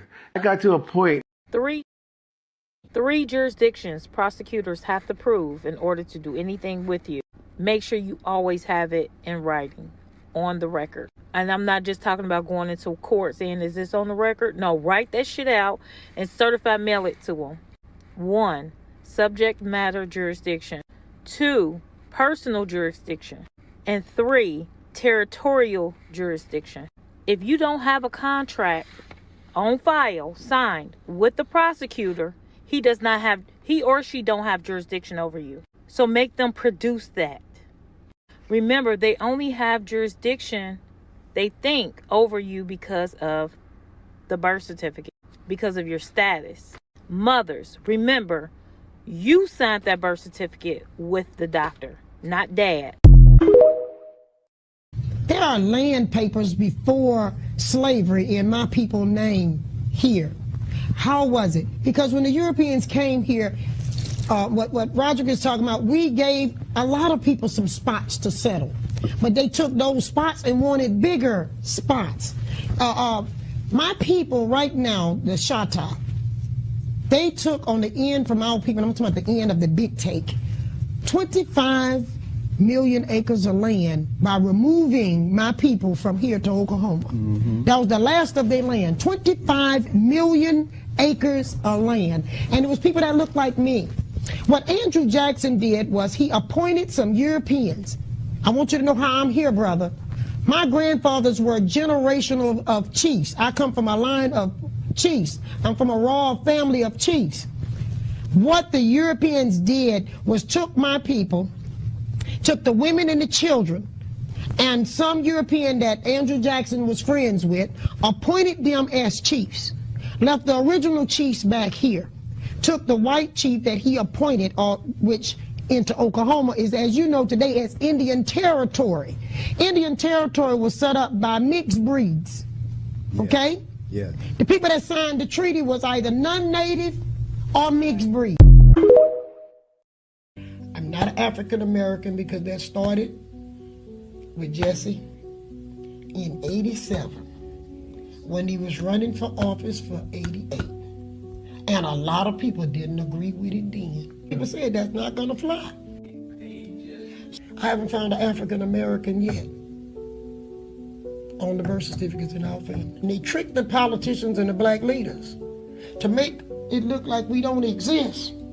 And that's what Dr. King had found out. Dr. King said, his name is Colon, and so in Spanish we have it right, Cristobal Colon. The chopping down of the cherry tree. The Moroccan flag was the red flag, the red standard. It was called the cherry tree because it was red. Originally it was pure red. They later put a green saber on it, or a green pentagram on it to distinguish it from maritime red flags.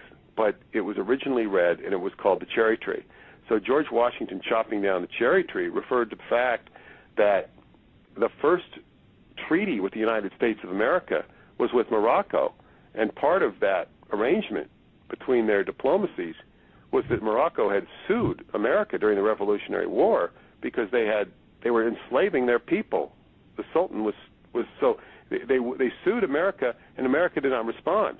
So Morocco started taking hostage, American ships hostage, and this resulted in a diplomatic squabble, which eventually was settled with the first. And America did not respond. So America. Black people was already here. That's a bald-faced lie. He didn't discover no America, and the ship got in troubled water, and them black men was already here. The black people was already here, so they went out in that ocean and rescued Columbus off that ship, but they didn't have no knowledge, no learning or nothing.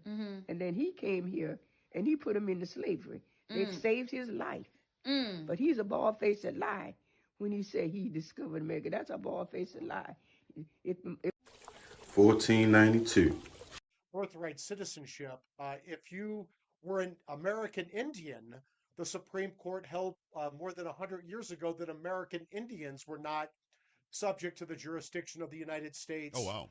And did not get birthright citizenship, so Congress had to provide birthright citizenship through statute. So ask this dispositive question. If American Indians did not get birthright citizenship under the 14th Amendment, how the hell...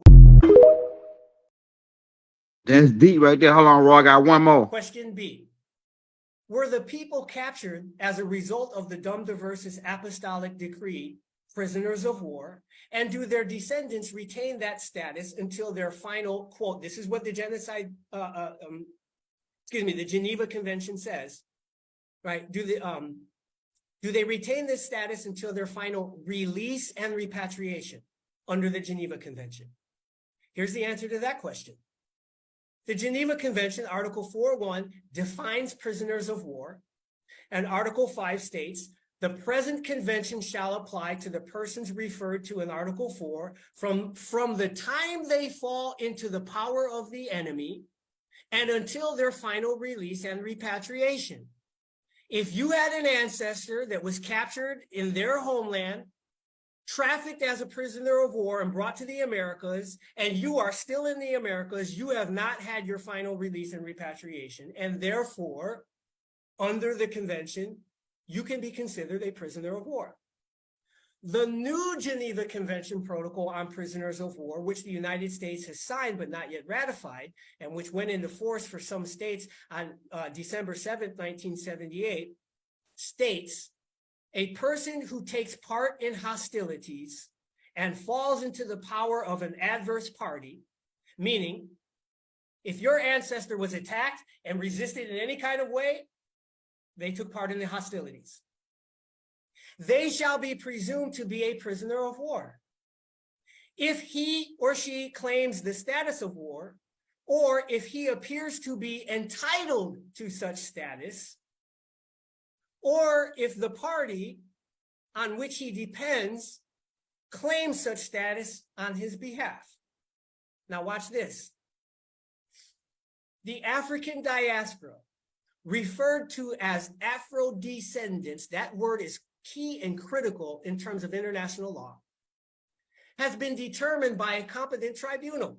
The Third World Conference against Now, I get what he's saying, but we ain't African Americans. That's the part that but the part I want to put on record is that he talking about how we been hostile. We never stopped fighting, like Rod been saying.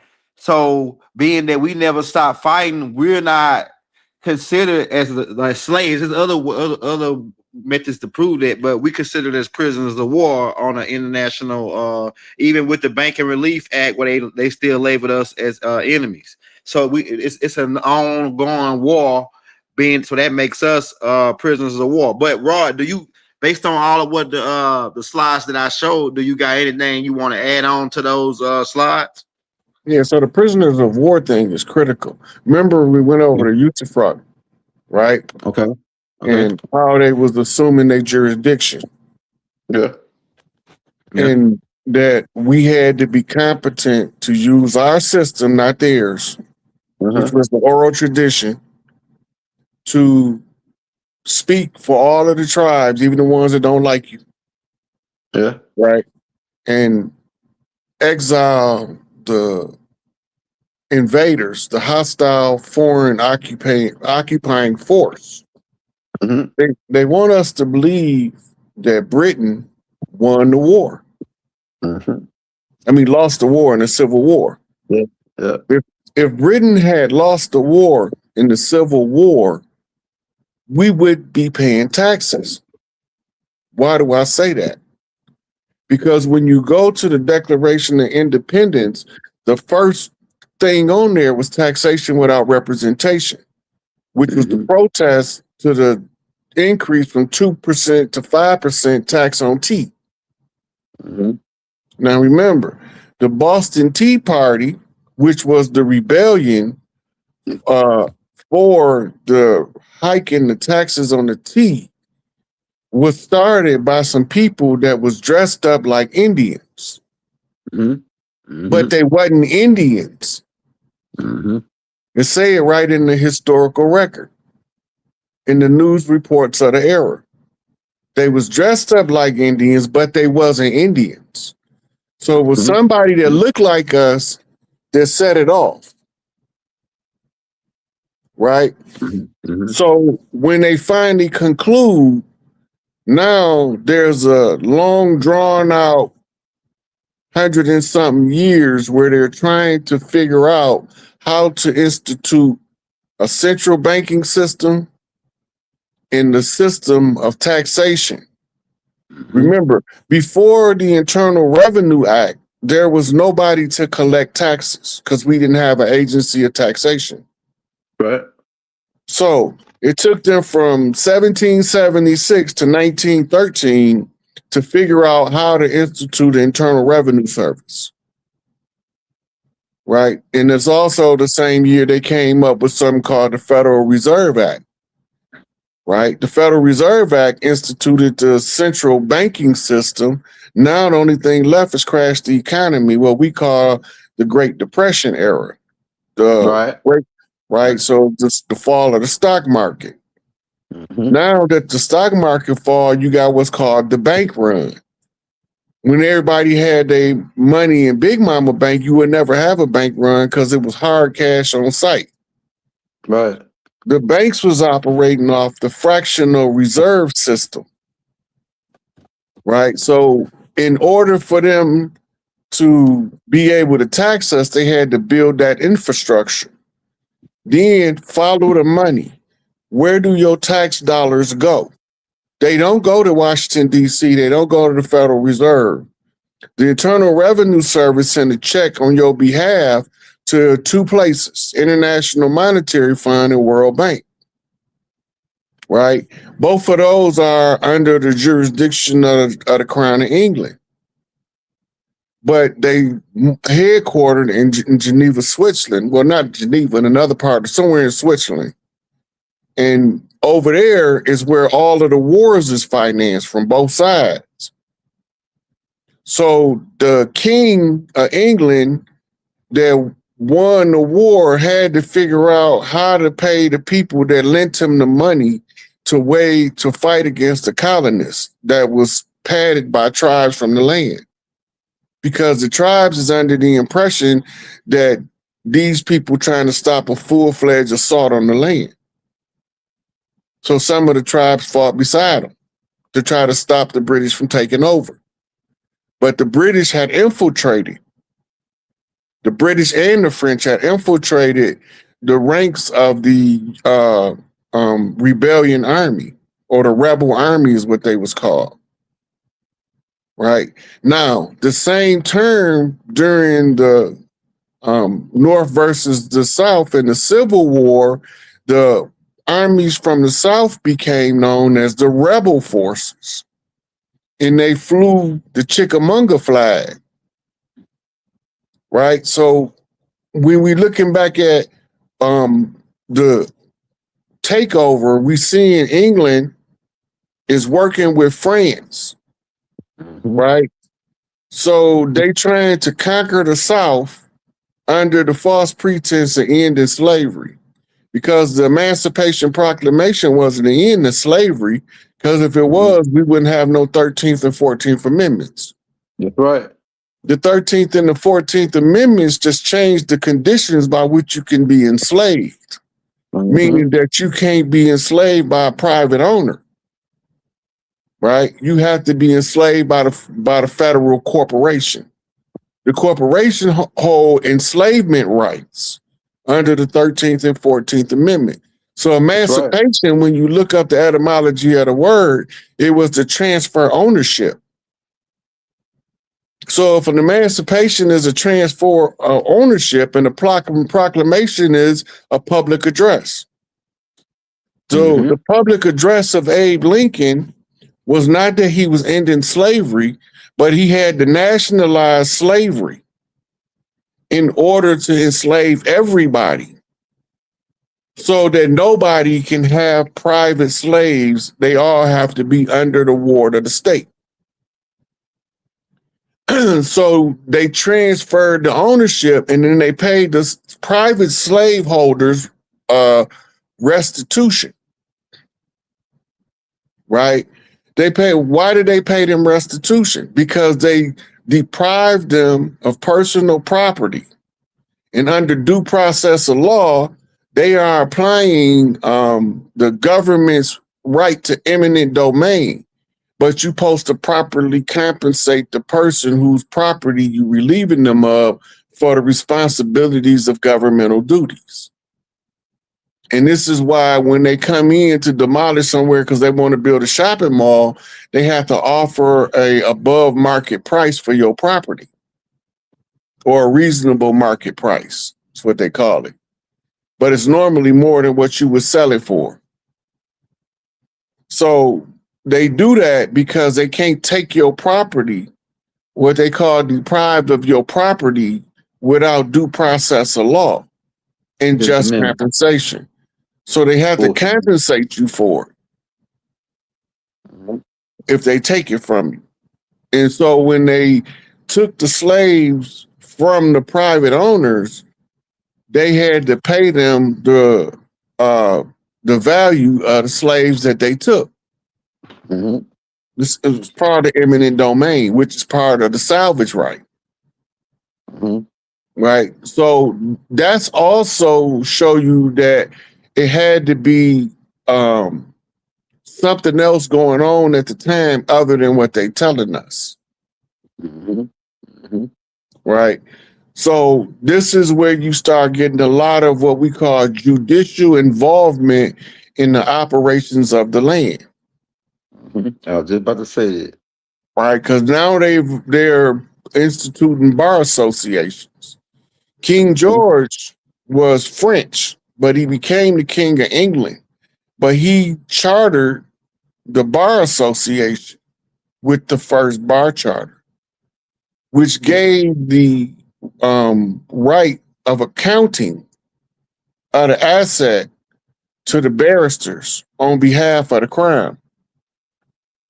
So it also included the processing of what we call human capital, right? And then the only ones you was allowed to capture is the ones that the system couldn't control, AKA a criminal,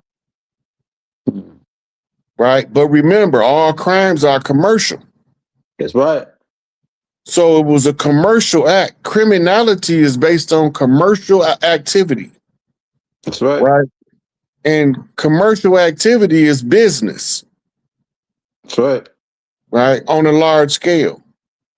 So the government have to create the condition first in order for you to react to it, in order for them to take you out of circulation. You on an assembly line. The ones who put up resistance, them the ones you got to capture.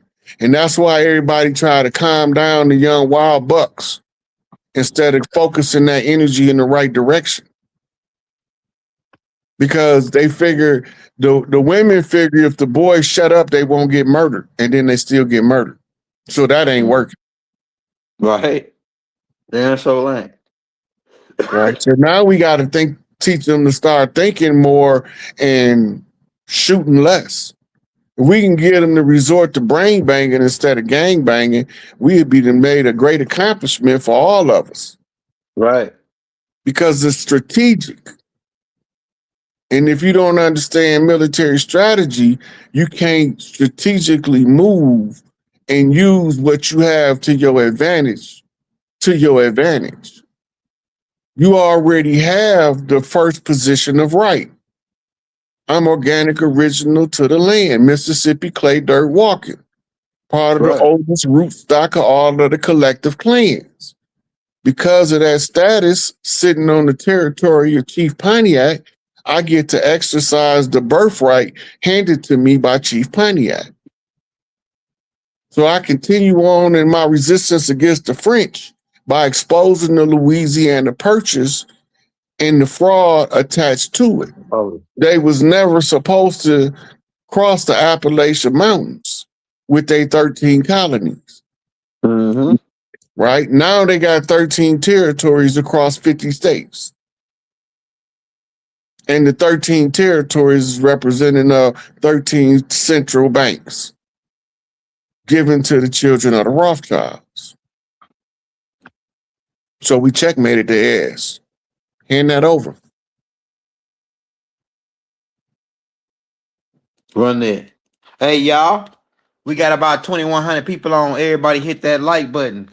We need everybody right now to send Chief a donation right now, man. Everybody send him $5 if you can. Send him $1 if you can. If you don't, send him $1. Hey, if you got it like that, send him 25. Send him 100.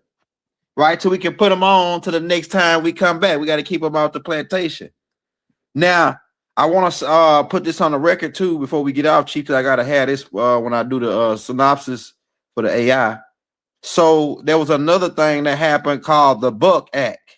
Now it says the Buck Act for USC 105, Section 105, passed in 1940, is a federal law that allows states to impose sales, use, and income tax on individuals and businesses operating within federal areas. military bases, national parks. It removes the immunity previous enjoyed by entities in these areas granted state jurisdiction to tax transactions and income just as they would elsewhere within their border. So me and Rod had already established that everything got this when they created the Judiciation Act, the Judication Act in 1790, that everything that falls after that is fraud. And the Supreme Court had already ruled that the Judication Act was fraud. We already got that on record too. So this falls right after the Federal Reserve Act. All those acts that fall out to 1790 were all fraud. So this is the Buck Act is another part of the fraud to pretty much rob us. Also, Executive Order 6102, where they robbed us of all our natural wealth. Also, is it House Joint Resolution 192, where they signed us over into a fiat monopoly, imaginary monetary system. And that's all going out, like Rod saying, we going back to the gold standard, which they put bullets on guys for trying to do this type of thing. But their days are over. Their days of putting bullets on guys is over. Go ahead, Rod. So hit that donation. Go ahead. Remember Trump said that before there was income tax, there was tariff tax. Okay, so the Buck Act, when you was only able to be taxed at the gate, going through a tariff checkpoint, right? Because you had what's called interstate commerce from one state to the next state. In interstate commerce, when you crossed the border, you was paying a tariff. If you were shipping goods from one state to another in interstate compact, interstate tariff agreements, right? So you didn't have taxation at the register when you bought something. So if it said it cost $5, you paid $5 and walked out of there with it. Wasn't no extra. Right. The Buck Act took the tariff and applied it everywhere a transaction took place.